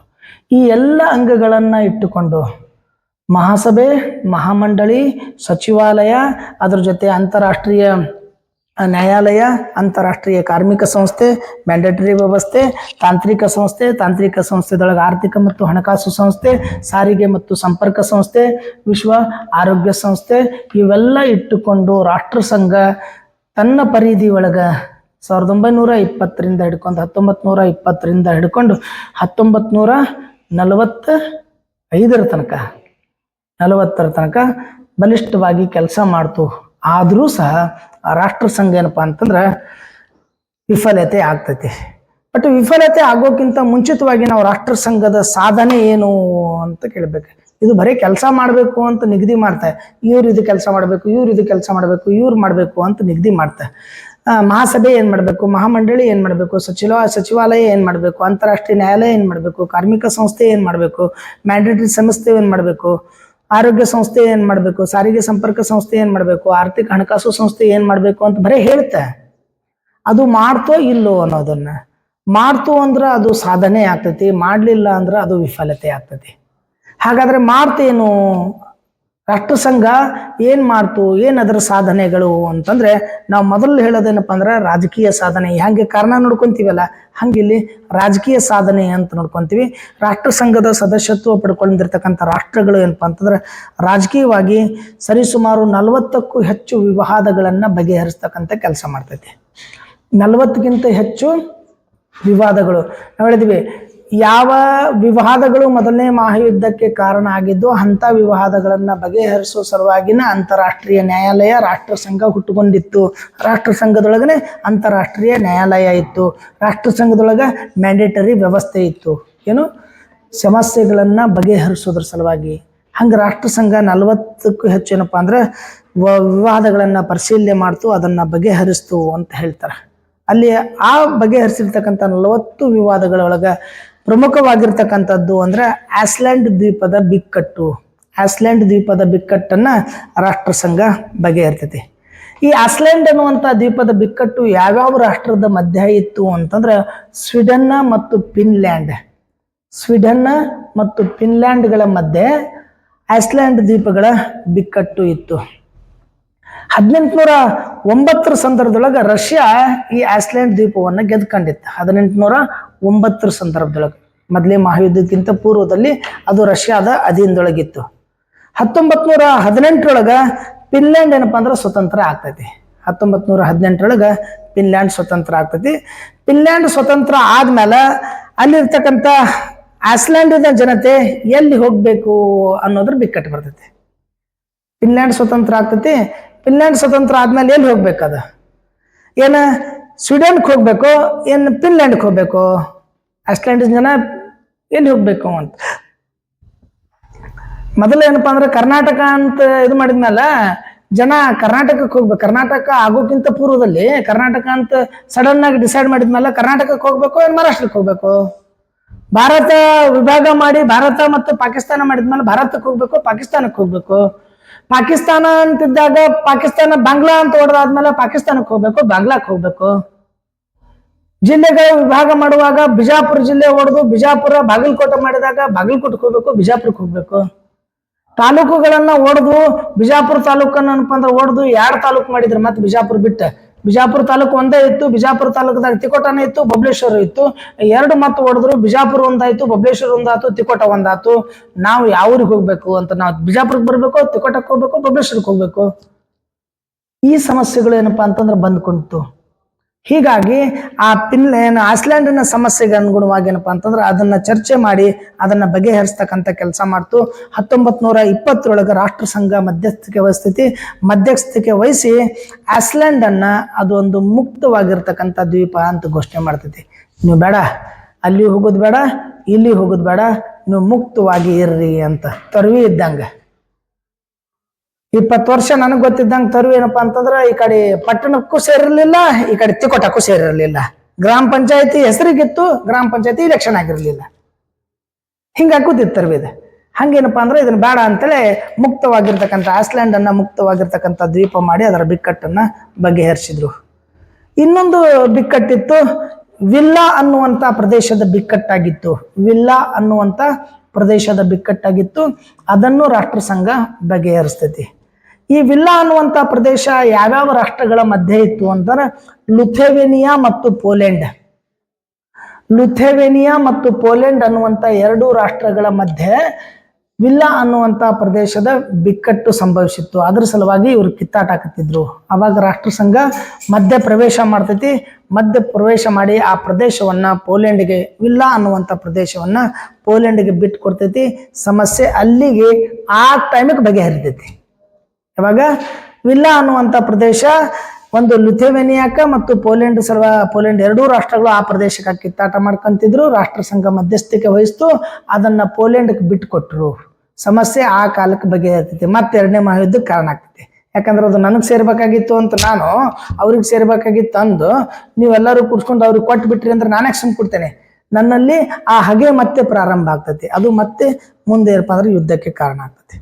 ಇನ್ನೊಂದು ಬಿಕ್ಕಟ್ಟನ್ನ ಬಗೆಹರಿಸ್ತೈತಿ ರಾಷ್ಟ್ರಸಂಘ, ಯುಫೇನ್ ಮತ್ತು ಮಾಲ್ಮೇಡಿ ಅನ್ನುವಂಥ ಪ್ರದೇಶದ ಬಿಕ್ಕಟ್ಟು. ಯುಫೇನ್ ಮತ್ತು ಮಾಲ್ಮೇಡಿ ಮೊದಲೇ ಮಹಾಯುದ್ಧದ ಆದ್ಮ್ಯಾಗ ಏನಪ್ಪ ಅಂದ್ರೆ ಬೆಲ್ಜಿಯಂ ಜೊತೆ ಸೇರ್ಕೊಂಡು ಏನಪ್ಪ ಅಂದ್ರೆ ಜರ್ಮನಿಯ ವಿರುದ್ಧವಾಗಿ ಏನಪ್ಪ ಅಂದ್ರೆ ಯುಫೇನ ಮತ್ತು ಮಾಲ್ಮೇಡಿ ದೂರನ್ನ ಕೊಡ್ತಾವ. ಯುಫೇನ ಮತ್ತು ಮಾಲ್ಮೇಡಿ ದೂರ ಕೊಡ್ತಾವ. ಯಾರ ಜೊತೆ? ಬೆಲ್ಜಿಯಂ ಜೊತೆ ಕುಡ್ಕೊಂಡು ಜರ್ಮನಿ ವಿರುದ್ಧವಾಗಿ ದೂರ ಕೊಡ್ತಾವ. ಅವಾಗ ಏನಪ್ಪಾ ಅಂದ್ರೆ ರಾಷ್ಟ್ರಸಂಘ ಆ ದೂರನ್ನ ಪರಿಶೀಲನೆ ಮಾಡ್ತೈತಿ. ಪರಿಶೀಲನೆ ಮಾಡಿ ಎರಡೂ ಪ್ರದೇಶಗಳೇನಪ್ಪ ಅಂದ್ರೆ ಜರ್ಮನಿಗೆ ಕೊಟ್ಟು ಬಿಕ್ಕಟ್ಟನ್ನ ಬಗೆಹರಿಸ್ತೈತಿ. ಜರ್ಮನಿಗೆ ಸೇರಬಾರ್ದು ಅಂತ ತಿಳ್ಕೊಂಡು ಬೆಲ್ಜಿಯಂ ಜೊತೆ ಕುಡ್ಕೊಂಡು ದೂರ ಕೊಟ್ಟಿರ್ತೈತಿ. ಬಟ್ ರಾಷ್ಟ್ರಸಂಘ ಅದೇನಪ್ಪ ಅಂದ್ರೆ ಅದನ್ನ ಪರಿಶೀಲನೆ ಮಾಡಿ ಆ ಎರಡೂ ಪ್ರದೇಶವನ್ನ, ಯುಫೇನ್ ಮತ್ತು ಮಾಲ್ಮೇಡಿ ಎರಡೂ ಪ್ರದೇಶವನ್ನ ಜರ್ಮನಿಗೆ ಕೊಟ್ಟು ಆ ಸಂದರ್ಭದಲ್ಲಿ ಸಮಸ್ಯೆಯನ್ನ ಬಗೆಹರ್ತಕ್ಕಂಥ ಕೆಲಸ ಮಾಡ್ತೈತಿ. ಇದಾದ್ಮೇಲೆ ಯುಗೋಸ್ಲಾವಿಯಾ ಅನ್ನುವಂಥ ಪ್ರದೇಶದ ಬಿಕ್ಕಟ್ಟಾಗ್ತೈತಿ. ಆ ಯುಗೋಸ್ಲಾವಿಯಾ ಪ್ರದೇಶದ ಬಿಕ್ಕಟ್ಟನ್ನ ಬಗೆಹರಿಸ್ತಕ್ಕಂಥ ಕೆಲಸ ಮಾಡ್ತಾರೆ. ಯುಗೋಸ್ಲಾವಿಯಾದಿಂದ ಅಲ್ಬೇನಿಯಾ ಅನ್ನುವಂಥ ಪ್ರದೇಶವನ್ನ ರಕ್ಷಣೆ ಮಾಡ್ಕೊಂತಾರೆ. ಯುಗೋಸ್ಲಾವಿಯಾದ ಬಿಕ್ಕಟ್ಟು ಏನು ಅಂತಂದ್ರೆ ಅಲ್ಬೇನಿಯಾ ಅನ್ನುವಂಥ ಪ್ರದೇಶವನ್ನ ತಮಗ್ ಬೇಕು ಅಂತೇಳಿ ಹಠ ಹಿಡಿದು ಕುಂತಿದ್ರು. 1921ಕ್ಕೆ ಯುಗೋಸ್ಲಾವಿಯಾ ಅದರ ಮೇಲೆ ದಾಳಿ ಮಾಡೋ ಪ್ರಯತ್ನ ಮಾಡ್ತೈತಿ. ಆವಾಗ ರಾಷ್ಟ್ರಸಂಘ ಮಧ್ಯಸ್ಥಿಕೆ ವಹಿಸಿ ಅಲ್ಬೇನಿಯಾವನ್ನ ಉಳಿಸ್ತಕ್ಕಂಥ ಕೆಲಸ ಮಾಡ್ತೈತಿ. ಅದಕ್ಕೆ ಅದರ ಸಮಸ್ಯೆಯನ್ನ ಬಗೆಹರಿಸ್ತೈತಿ. ಇದಾದ್ಮೇಲೆ ಇನ್ನೊಂದು ಸಮಸ್ಯೆ ಬಗೆಹರಿಸಿದ್ದೇನೆಂದ್ರೆ ಇಟಲಿಯಿಂದ ಗ್ರೀಸ್ ಅಥವಾ ಗ್ರೀಕ್ ಅನ್ನ ರಕ್ಷಣೆ ಮಾಡಿದ್ದು. ಇಟ್ಲಿಯರು ಪದೇ ಏನಪ್ಪಾ ಅಂದ್ರೆ ಗ್ರೀಕ್ ಮೇಲೆ ದಾಳಿ ಮಾಡ್ತಾರೆ. ಇವೆಲ್ಲ ಒಂದೇ ಪ್ರದೇಶ, ಇಟ್ಲಿನೋ ಗ್ರೀಕ್ನೋ ರೋಮನ್ನೋ ಇವೆಲ್ಲ ಒಂದೇ ಕಡೆ ಇದ್ದಿದ್ದು. ಅವಾಗ ಯಾರ್ಯಾರ್ದು ಆಳ್ವಿಕೆ ಇರ್ತಿತ್ತು ಆಯಾ ಪ್ರದೇಶ ಹೆಸರುಗಳು ಹೆಚ್ಚಿಗೆ ಆಗ್ತಿದ್ವು ಅಷ್ಟೇ. 1923 ಸಂದರ್ಭದೊಳಗ ಗ್ರೀಕ್ ಮೇಲೆ ಏನಪ್ಪಾ ಅಂದ್ರೆ ಇಟ್ಲಿ ದಾಳಿ ಮಾಡ್ತೈತಿ. ಆಗ ರಾಷ್ಟ್ರಸಂಘ ಮಧ್ಯಪ್ರವೇಶ ಮಾಡಿ ಇಟ್ಲಿ ಆಕ್ರಮಣವನ್ನ ತಡೆಗಟ್ಟಿ ಗ್ರೀಸ್ಗೆ ರಕ್ಷಣೆಯನ್ನ ಕೊಡ್ತಕ್ಕಂಥ ಕೆಲಸ ಮಾಡ್ತೈತಿ. ಇದರಿಂದ ಸಮಸ್ಯೆಗಳು ಬಗೆಹರಿತವ. ಅಂದ್ರೆ ರಾಷ್ಟ್ರಸಂಘ ಹುಟ್ಟುಕೊಂಡಾದ್ಮೇಲೆ ರಾಷ್ಟ್ರಸಂಘ ರಾಜಕೀಯವಾಗಿ ಸರಿಸುಮಾರು 40ಕ್ಕಿಂತ ಹೆಚ್ಚು ಸಮಸ್ಯೆಗಳನ್ನ ಬಗೆಹರಿಸ್ತೈತಿ. ಅದ್ರಾಗ ಐಸ್ಲ್ಯಾಂಡ್ ಸಮಸ್ಯೆ ಐತಿ, ವಿಲ್ಲಾ ಸಮಸ್ಯೆ ಐತಿ, ಯುಫೇನ್ ಮತ್ತು ಮಾಲ್ಮೇಡಿ ಸಮಸ್ಯೆ ಐತಿ, ಯುಗೋಸ್ಲಾವಿಯಾದಿಂದ ಅಲ್ಬೇನಿಯಾನ ರಕ್ಷಿಸ್ತಕ್ಕಂಥ ಸಮಸ್ಯೆ ಐತಿ, ಅದ್ರ ಐತಿ. ಮತ್ತು ಇಟ್ಲಿಯಿಂದ ಗ್ರೀಕ್ ಅನ್ನ ರಕ್ಷಣೆ ಮಾಡಿರ್ತಕ್ಕಂಥ ಇವೆಲ್ಲವೂ ರಾಷ್ಟ್ರಸಂಘದ ರಾಜಕೀಯ ಸಾಧನೆಗಳು ಅಂತ ಕರಿತೀವಿ. ಇನ್ನು ರಾಜಕೀಯೇತರ ಸಾಧನೆಗಳು ಅಲ್ಲಿ ಬರ್ತಾವ. ರಾಜಕೀಯೇತರ ಸಾಧನೆಯೊಳಗ ಆರ್ಥಿಕವಾಗಿ ಮಾಡಿರ್ತಕ್ಕಂಥ ಕೆಲಸಗಳು ಮತ್ತು ಸಾಮಾಜಿಕವಾಗಿ ಮಾಡಿರ್ತಕ್ಕಂಥ ಕೆಲಸಗಳು ಬರ್ತಾವ. ಆರ್ಥಿಕವಾಗಿ ಅಂತಂದ್ರೆ ಮತ್ತೊಂದು ಸಾರಿ ಜಗತ್ತು ಇಷ್ಟು ಆರ್ಥಿಕ ಮುಗ್ಗಟ್ಟನ್ನ ಅನುಭವಿಸಬಾರದು ಅನ್ನೋ ಕಾರಣಕ್ಕಾಗಿ ಜಾಗತಿಕ ಅಂತಾರಾಷ್ಟ್ರೀಯ ಆರ್ಥಿಕ ಸಮ್ಮೇಳನವನ್ನ ಹಮ್ಮಿಕೊಳ್ತೈತಿ. ಜಾಗತಿಕ ಅಂತಾರಾಷ್ಟ್ರೀಯ ಆರ್ಥಿಕ ಸಮ್ಮೇಳನವನ್ನ 1920 ಏನಪ್ಪ ಅಂದ್ರೆ ಹಮ್ಮಿಕೊಳ್ತೈತಿ. ಯಾಕಂದ್ರೆ ಜಗತ್ತು ಮತ್ತೊಂದು ಸಾರಿ ಇಂಥ ಆರ್ಥಿಕ ಬಿಕ್ಕಟ್ಟು ಸಮಸ್ಯೆಯನ್ನ ಅನುಭವಿಸಬಾರದು. ಹಂಗೇನಾದ್ರೂ ಸಮಸ್ಯೆಗಳಿದ್ದು ಅಂದ್ರೆ ಅದನ್ನ ಹೇಗೆ ಬಗೆಹರಿಸ್ಕೊಳ್ಬೇಕು, ಆರ್ಥಿಕವಾಗಿ ಹೇಗೆ ಬಲಿಷ್ಠ ಆಗ್ಬೇಕು ಅನ್ನೋದ್ರ ಕುರಿತು ಒಂದು ಸಮ್ಮೇಳನವನ್ನ ಹಮ್ಮಿಕೊಳ್ತೈತಿ. ಅದರ ಮೂಲಕ ಆರ್ಥಿಕ ಅಭಿವೃದ್ಧಿ ಆಗ್ತೈತಿ. ಈ ಆರ್ಥಿಕ ದಿವಾಳಿ ಆಗಿರ್ತಕ್ಕಂಥ ರಾಷ್ಟ್ರಗಳಿಗೆ ಆರ್ಥಿಕ ನೆರವು ನೀಡೋ ಕೆಲಸವನ್ನ ರಾಷ್ಟ್ರಸಂಘ ಮಾಡ್ತೈತಿ. ಈ ರಫ್ತು ಮತ್ತು ಆಮದು ಏನದಲ್ಲ, ರಫ್ತು ಮತ್ತು ಆಮದು ಮೇಲಿನ ತೆರಿಗೆಯನ್ನ ಕಡಿಮೆ ಮಾಡ್ತಕ್ಕಂಥ ಕೆಲಸ ಮಾಡ್ತೈತಿ. ನಾಣ್ಯಗಳ ಚಲಾವಣೆಯ ನಿಯಮವನ್ನ ತಯಾರು ಮಾಡ್ತೈತಿ. ಮೊದಲೇನಾಗ್ತದೆ, ವಸ್ತು ವಿನಿಮಯಗಳು ಅಂತಿದ್ದು, ವಸ್ತು ವಿನಿಮಯ ಇದ್ದು, ನೀವು ಜೋಳದ ಹಿಟ್ಟು ಕೊಡ್ರಿ ಸಜ್ಜಿ ಹಿಟ್ಟು ತಗೊಳ್ರಿ, ಸಜ್ಜಿ ಹಿಟ್ಟು ಕೊಡ್ರಿ ಗೋಧಿ ಹಿಟ್ಟು ತಗೊಳ್ರಿ, ಗೋಧಿ ಹಿಟ್ಟು ಕೊಡ್ರಿ ಮೆಕ್ಕೆಜೋಳದ ಹಿಟ್ಟು ತಗೊಳ್ರಿ, ಒಂದ್ ಯಾವ್ದಾದ್ರು ಕಾಳು ಕಡಿ ಕೊಡ್ರಿ ತಗೊಳ್ರಿ, ಜೋಳ ಹಾಕ್ರಿ ಕಾಯಿಪಲ್ಲೆ ತಗೊಳ್ರಿ. ಹಿಂಗ ನಿಯಮ ಏನಪ್ಪಾ ಅಂದ್ರೆ ವಸ್ತು ವಿನಿಮಯ ಪದ್ಧತಿಗಳಿದ್ದು. ಅವ್ರೇನ್ ಮಾಡಿದಾರೆ ಅಂದ್ರೆ ವಸ್ತು ವಿನಿಮಯ ಪದ್ಧತಿ ಕಚ್ಚಾ ವಸ್ತುಗಳು ಕೊಟ್ಟು ಪಕ್ಕಾ ವಸ್ತುಗಳು ತಗೊಳ್ಳೋದು ಹಿಂಗಿದ್ದು. ಅದನ್ನೇನಪ್ಪಾ ಅಂದ್ರೆ ಬದಲು ಮಾಡಿ ನಾಣ್ಯ ಚಲಾವಣೆಯನ್ನ ಮಾಡ್ಕೊಳ್ತೈತಿ. ತೆರಿಗೆಯನ್ನ ಕಡಿಮೆ ಮಾಡ್ತಕ್ಕಂಥ ಕೆಲಸವನ್ನ ಮಾಡ್ತೈತಿ. ಕೆಲವೊಂದು ಮೇಲೆ ತೆರಿಗೆ ರದ್ದು ಮಾಡ್ತಾರೆ, ಕೆಲವೊಂದು ಮೇಲೆ ತೆರಿಗೆ ಕಡಿಮೆ ಮಾಡ್ತಕ್ಕಂಥ ಕೆಲಸ ಮಾಡ್ತಾರೆ. ಭಾಳ ಜನ ನಿಮಗೆ ಗೊತ್ತಿಲ್ಲ, ಈ ಉಪ್ಪು ರಾತ್ರಿ ತಗೋಬಾರ್ದಂತೆ. ಯಾಕೆ? ಅರ್ಶಿಣ ಪುಡಿ ಕುಕ್ಮ ಈಗ ತೊಗೊಂಡು ಬಂದಾರ ಅದನ್ನ, ಈಗ ರೀಸೆಂಟ್ಲಿ ಒಂದು 2-3-4 ವರ್ಷ ಆಯ್ತು ಅಷ್ಟೇ. ಉಪ್ಪು ಯಾಕೆ ತಗೋಬಾರ್ದು ಅಂತ, ಉಪ್ಪು ಯಾಕೆ ತಗೋಬಾರ್ದು ಅಂತ, ಉಪ್ಪು ಅಂದ್ರೆ ಉಪದ್ರ ಆಗ್ತದಂತ. ಹೌದಾ? ಉಪ್ಪು ಯಾಕೆ ತಗೋಬಾರ್ದು ಅಂತ, ರಾತ್ರಿ ಉಪ್ಪು ತಗೋಬಾರ್ದು ಯಾಕಂತ ಏನ್ ಕಾರಣ ಬೇಕಲ್ಲ?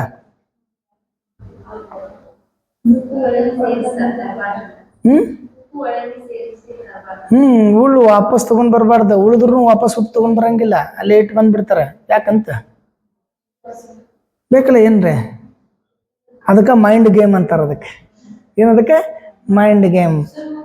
ಭಾಳ ಜನ ಹೇಳ್ತಾರೆ, ಜಗತ್ತಿನ ಜನರಿಗೆ ಕೈಗೆ ಕಾಲಿಗೆ ಎಲ್ಲೆಲ್ಲರೇ ಬೆಡಿ ಹಾಕಿದ್ರೆ ನಮ್ಮ ಜನರಿಗೆ ಮಿದುಳಿಗೆ ಬೆಡಿ ಹಾಕಿಬಿಟ್ಟಾರಂತೆ. ಮಿದುಳಿಗೆ ಬೆಡಿ ಹಾಕಿಬಿಟ್ಟಾರೆ. ಯಾವಾಗ ಉಪ್ಪಿನ ಸತ್ಯಾಗ್ರಹ ಆಗ್ತೈತೋ ಆಗ ಉಪ್ಪಿನ ಮೇಲಿನ ತೆರಿಗೆ ಎಲ್ಲ ತೆಗೆದು ಬಿಡ್ತಾರೆ. ಉಪ್ಪಿನ ಮೇಲಿನ ತೆರಿಗೆ ತೆಗಿತಾರ. ಉಪ್ಪು ಅವಶ್ಯಕವಾಗಿರ್ತಕ್ಕಂಥ ವಸ್ತು ಆಗಿರ್ತೈತಿ. ಉಪ್ಪು ಒಯ್ದು ಅಂಗಡಿಯಾಗ ಇಡಂಗಿಲ್ಲ. ಯಾರು ಇಡ್ತಾರನ ಅಂಗಡಿ ಒಳಗೆ? ಯಾಕೆ ಇಡಂಗಿಲ್ಲ? ಅಂಗಡಿ ಒಳಗೆ ಒಯ್ದು ಉಪ್ಪು ಇಟ್ಕೊಂತಾರ.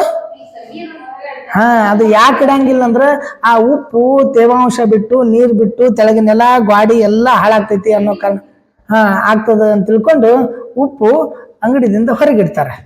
ಹೌದಾ? ಅಂಗಡಿದಿಂದ ಹೊರಗಿಟ್ಟು ಉಪ್ಪ ನೀವು ಅವ್ರ ನಿಯಮ ಮಾಡ್ಕೊಂಡ್ರೆ ಏನಂತಂದ್ರೆ, ಅಂಗಡಿ ನಾವಿರೋ ತನಕ ಅಷ್ಟ ಉಪ್ಪು ತಗೊಂಡು ಹೋಗ್ಬೇಕು. ನಾವು ಅಂಗಡಿಯಾಗ ಇರ್ತೀವಲ್ಲ, ಬೆಳಕಿರ್ತೈತಲ್ಲ, ಅಲ್ಲಿವರೆಗೆ ಅಷ್ಟ ಉಪ್ಪು ತಗೊಂಡು ಹೋಗ್ಬೇಕು. ಇಲ್ಲ ನಾ ರಾತ್ರಿನೂ ಉಪ್ಪು ಕೊಡ್ತೀನಿ ಅಂತಂದ್ರೆ ಅಂಗಡಿ ಬಂದ್ ಮಾಡ್ಕೊಂಡು ಹೋಗ್ಬಿಡ್ತೀನಿ, ಉಪ್ಪು ಹೊರಗಿರ್ತೈತಿ. ಅವಾಗ ಏನ್ ಮಾಡ್ತೀರಿ ನೀವು? ತುಡುಗ್ ಮಾಡ್ಕೊಂಡು ಹೋಗ್ತೀರಿ.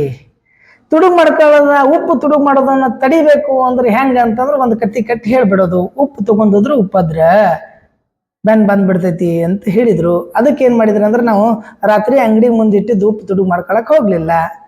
ತುಡುಗ್ ಮಾಡಬಾರ್ದು ಅನ್ನೋ ಕಾರಣಕ್ಕಾಗಿ ಉಪ್ಪಿಗೆ ಈ ನಿಯಮ ತಗೊಂಡ್ ಬಂದ್ರು. ಇಷ್ಟ ಮತ್ತಿದ್ರ ಬಿಟ್ರೆ ಏನಿಲ್ಲ. ಸೇಮ್ ಇದು ಕಾನ್ಸೆಪ್ಟ್. ಇನ್ನು ಇದು ಕುಕ್ಮ ಮತ್ತು ಭಂಡಾರ ಯಾಕೆ ಬಂತು ಅಂತಂದ್ರೆ, ಅದು ಇತ್ತೀಚೆಗೆ ಬರಾಕತ್ತೆ. ಯಾಕೆ ಬರಾಕತ್ತಂದ್ರೆ, ದೇವಸ್ಥಾನದ ಮುಂದೆ ಜಾತ್ರೆಗಳು ನಡೆದಾಗ ಈ ಏನು ಸ್ಟಾಲ್ಗಳನ್ನು ಹಾಕಿರ್ತಾರಲ್ಲ, ಆ ಕುಕ್ಮ ಅದು ಅವ್ರೆಲ್ಲಿ ಪದೇ ಹಾಕೋದು ತೆಗೆದು ಮಾಡೋದು ಅಂತೇಳಿ ರಾತ್ರಿ ಹಂಗೆ ಬಿಟ್ಟಿರ್ತಾರೆ. ಮೇಲೆ ಒಂದು ಅರಿವಿ ಕಟ್ಟಿ ಬಿಟ್ಟಿರ್ತಾರೆ. ಅದನ್ನು ತುಡುಗು ಮಾಡ್ಕೊಳ್ಳೋ ಮಂದಿ ಹೆಚ್ಚಾಗೈತಿ. ಅದರ ಸಲುವಾಗಿ ಕುಕ್ಮ ಮತ್ತು ಭಂಡಾರ ಅರಿಶಿನ ತುಡುಗು ತಗೊಂಡ್ ಬರ್ಬಾರ್ದು. ರಾತ್ರಿ ತಗೋಬಾರ್ದು. ಹಗಲ ತುಡುಗು ಮಾಡಿದ್ರೆ ನಡೀತೈತೇನ? ಹಗಲತ್ತು ಯಾಕೆ ತುಡುಗು ಮಾಡಂಗಿಲ್ಲ ಅಂದ್ರೆ, ಹಗಲತ್ತು ಅವ್ರು ಇರ್ತಾರ ಅಂತ. ಇವು ಅವಾಗ ಜನರ ಮೈಂಡ್ ಗೇಮ್ ಅಂತ ಅನ್ಕೊಂತಾರೆ. ಇವು ಪದ್ಧತಿಗಳು ಬರ್ತಾವ. ಹುಂಚೆನ್ ಹಂಗೇನಿಲ್ಲ, ಅದು ಬರ್ತೈತಿ. ಇನ್ನೆಲ್ಲ ಬರ್ತಿರ್ತಾವ. ಹಂಗ ಯಾವ್ಯಾವ ಕಡಿಮೆ ಬೀಳ್ತಾವಲ್ಲ, ಯಾವ್ಯಾವ ತುಡುಗು ಮಾಡಕ್ ಹೆಚ್ಚಾಗ್ತೈತಲ್ಲ, ಅದ್ರ ಮೇಲೆ ನಿಯಮಗಳು ಬರಕ್ ಚಾಲು ಆಗ್ತಾವ. ಇರ್ಲಿ, ಅದ್ರ ಜೊತೆ ಏನಪ್ಪಾ ಅಂತಂದ್ರೆ, ಆರ್ಥಿಕವಾಗಿ ಏನ್ ಮಾಡ್ತು ಅಂತಂದ್ರೆ, ಈ ಸಮುದ್ರದೊಳಗೆ ಏನಪ್ಪಾ ಅಂತಂದ್ರೆ ವ್ಯಾಪಾರಕ್ಕೆ ಬರ್ತಕ್ಕಂಥ ಹಡಗುಗಳಿಗೆ ಮಾರ್ಗ ಸೂಚಿಸುವ ಸಲುವಾಗಿ ಸಿಗ್ನಲ್ಗಳನ್ನ ಕೊಟ್ರು ಅಂತ. ಸಮುದ್ರದಾಗ ಹೆಂಗ್ ಬರ್ಬೇಕಂತ ಬೇಕಲ್ಲ, ಅದಕ್ಕೆ ಏನಪ್ಪಂದ್ರೆ ಸಮುದ್ರ ಯಾನ ಮಾಡುವಂತವ್ರಿಗೆ ಸಿಗ್ನಲ್ಗಳಂತದವ. ನಿಮಗೆ ಫಸ್ಟ್ ಟೈಮ್ ಯೂನಿವರ್ಸಿಟಿಗೆ ಬಂದ್ರೆ ಎಲ್ಲಿ ಇಳಿಬೇಕು ಏನ್ ಇಳಿಬೇಕು ಅಂತ ಗೊತ್ತಿರ್ಲಿಲ್ಲ. ಬಟ್ ಯಾವ ಡಿಪಾರ್ಟ್ಮೆಂಟ್ ಎಲ್ಲಿ ಅಂತ ಗೊತ್ತಿರ್ಲಿಲ್ಲ. ಅಲ್ಲೆಲ್ಲೆಲ್ಲಿ ಬೋರ್ಡ್ ಹಾಕಿದ್ರೆ ಅಂದ್ರೆ ಗೊತ್ತಾಗ್ತೈತಿ, ಗೂಗಲ್ ಮ್ಯಾಪ್ ಹಾಕಿದ್ರೆ ಗೊತ್ತಾಗ್ತೈತಿ. ಹಂಗ ಸಿಗ್ನಲ್ಸ್ ಗಳನ್ನ ಹಾಕ್ತಕ್ಕಂಥ ಕೆಲಸ ಮಾಡಿದ್ರು, ಸಿಗ್ನಲ್ ಗಳನ್ನ ನಿರ್ಮಾಣ ಮಾಡಿದ್ರು. ಮತ್ ಬಂದ್ಮೇಲೆ ಎಲ್ಲರೇ ಹಡಗುಗಳು ನಿಲ್ಬೇಕು ಅಂತಂದ್ರೆ ಅಲ್ಲೆಲ್ಲ ಏನಪ್ಪಾ ಅಂದ್ರೆ ಹಡಗು ಕಟ್ಟೆಗಳನ್ನ, ಪ್ರದೇಶಗಳನ್ನ, ಲೈಟ್ ಹೌಸ್ಗಳನ್ನ ನಿರ್ಮಾಣ ಮಾಡ್ತಕ್ಕಂಥ ಕೆಲಸ ಮಾಡಿದ್ರು. ಅಂತಾರಾಷ್ಟ್ರೀಯ ಸಾರಿಗೆ ಸಂಸ್ಥೆಯನ್ನ ಸ್ಥಾಪನೆ ಮಾಡಿದ್ರು. ರಸ್ತೆಗಳನ್ನ, ಉತ್ತಮವಾಗಿರ್ತಕ್ಕಂಥ ರಸ್ತೆಗಳನ್ನ ನಿರ್ಮಾಣ ಮಾಡಿದ್ರು. ಕಾರ್ಮಿಕ ಸಂಸ್ಥೆಗಳನ್ನ ಸ್ಥಾಪನೆ ಮಾಡಿದ್ರು. ಕಾರ್ಮಿಕರ ಕಲ್ಯಾಣ ಕೆಲಸಗಳನ್ನ ಮಾಡಕ್ ಪ್ರಾರಂಭ ಮಾಡಿದ್ರು. ಹೊಸ ಕೈಗಾರಿಕೆಗಳನ್ನ ಸ್ಥಾಪನೆ ಮಾಡಿದ್ರು. ಕೃಷಿಗೆ ಹೆಚ್ಚಿನ ಪ್ರೋತ್ಸಾಹವನ್ನ ಕೊಟ್ಟರು. ಹಸಿವು ಮುಕ್ತ ಮಾಡಬೇಕು ಅಂತ ಪ್ರಯತ್ನ ಪಟ್ಟರು.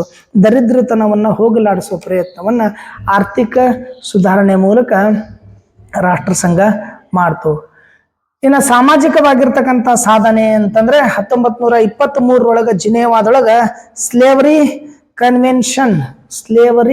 ಕನ್ವೆನ್ಷನ್ ಅನ್ನುವಂತ ಒಂದು ಸಮ್ಮೇಳನವನ್ನ ಏರ್ಪಡಿಸ್ತು. ಸ್ಲೇವರಿ ಅಂದ್ರೆ ಸ್ಲೈವ್ ಅಂದ್ರೆ ಯಾವುದೋ ಒಂದು ಡೈನಸ್ಟಿ ಬರ್ತೈತಿಲ್ಲ ನಮ್ಮಲ್ಲಿ. ದೆಹಲಿ ಸುಲ್ತಾನರದೊಳಗ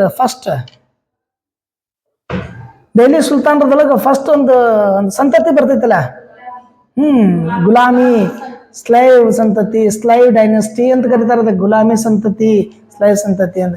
ಸ್ಲೇವರಿ ಕನ್ವೆನ್ಷನ್ ಅಂತಂದ್ರೆ ಯಾರು ಗುಲಾಮರ ಅಂತಿದಾರಲ್ಲ, ಆ ಗುಲಾಮರ ಸ್ಥಿತಿಗತಿಗಳನ್ನ ಗುಲಾಮರು ಮನುಷ್ಯರು ಅಂತ ತಿಳಿಸುವಂತದಕ್ಕೆ ಒಂದು ಸಮ್ಮೇಳನ ಅಂತ ಮಾಡ್ಕೊಂಡ್ರ ಅಂತಾರಾಷ್ಟ್ರೀಯ 1923 ಸ್ಲೇವರಿ ಅಂತ. ನಿಮಗೆ ಗೊತ್ತಿಲ್ಲ, ನೀವು ಗುಲಾಮರು ಅನ್ನೋದು ನಮ್ಮಲ್ಲಿ ಜೀತ ಪದ್ಧತಿ ಅಷ್ಟು ನೋಡ್ಕೊಂಡಿವಿ.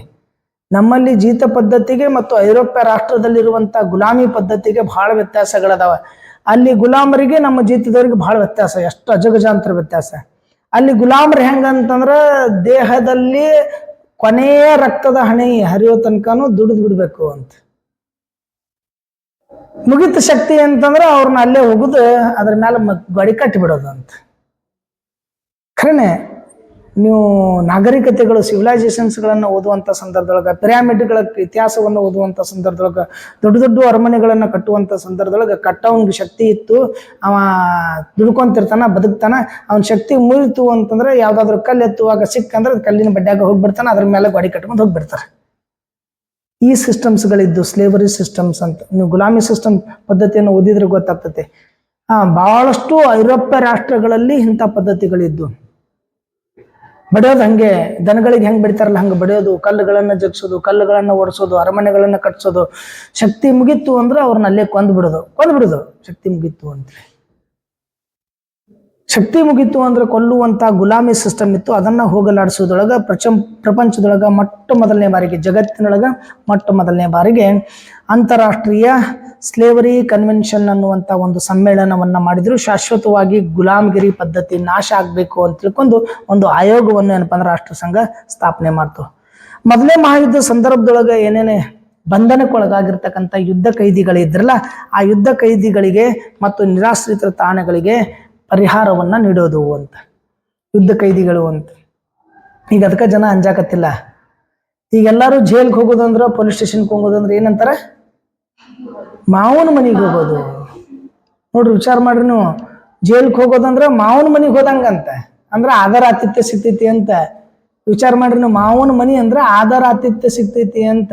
ಬರ್ರಿ ಅಂತ ಕರ್ಕೊಂಡು ಹೋಗಿ ಕುಂದ್ರಿಸಿ, ಅರ್ಬಿ ಕೊಟ್ಟು, ಟಾಟ್ ಕೊಟ್ಟು, ಹೆಸರು ಬರ್ಕೊಂಡು, ಟೈಮ್ ಟು ಟೈಮ್ ಊಟ ಕೊಟ್ಟು, ಟೈಮ್ ಸರಿಯಾಗಿ ನಿದ್ದೆ ಮಾಡಕ್ ಕೊಟ್ಟು, ಕೆರೆ ಮಾಡಕ್ ಕೊಟ್ಟು, ಟಿವಿ ನೋಡಕ್ ಕೊಟ್ಟು, ಓದಕ್ ಬುಕ್ಸ್ ಕೊಟ್ಟು, ಆರಾಮ್ ತಪ್ಪಿದ್ರು ದವಾಖಾನೆಗಳು ಗುಳ್ಗಿಗೆ ತೋರಿಸಿ, ಮತ್ತೆ ಹಂಗೇನ್ರಿ ನೀವು ಕೆಲಸ ಮಾಡಿದ್ರೆ ವಾಪಸ್ ಬರೋ ಮುಂದೆ ಪಗಾರ ಕೊಡೋದು.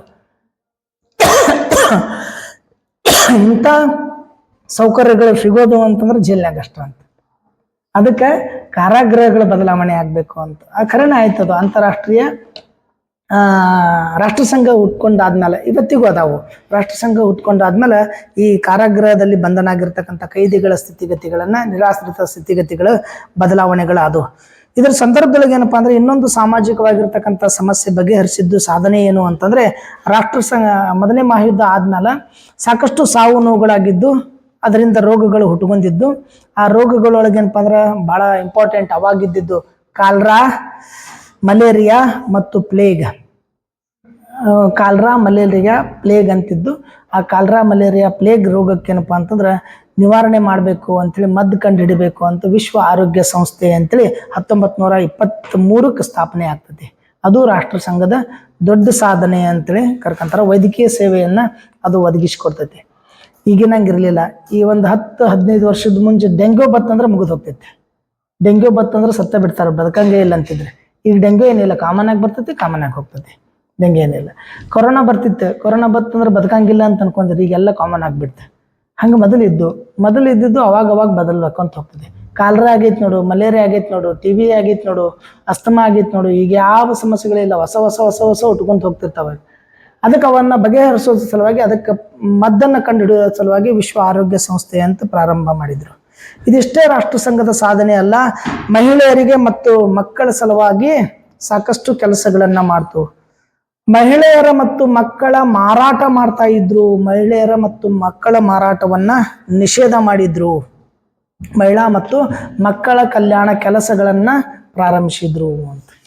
ಮಹಿಳೆಯರಿಗೆ ಮಾರುವ ಪದ್ಧತಿ ಮತ್ತು ಮಕ್ಕಳನ್ನ ಮಾರುವ ಪದ್ಧತಿ ಐರೋಪ್ಯ ರಾಷ್ಟ್ರಗಳಲ್ಲಿ ಭಾಳ ಇತ್ತು.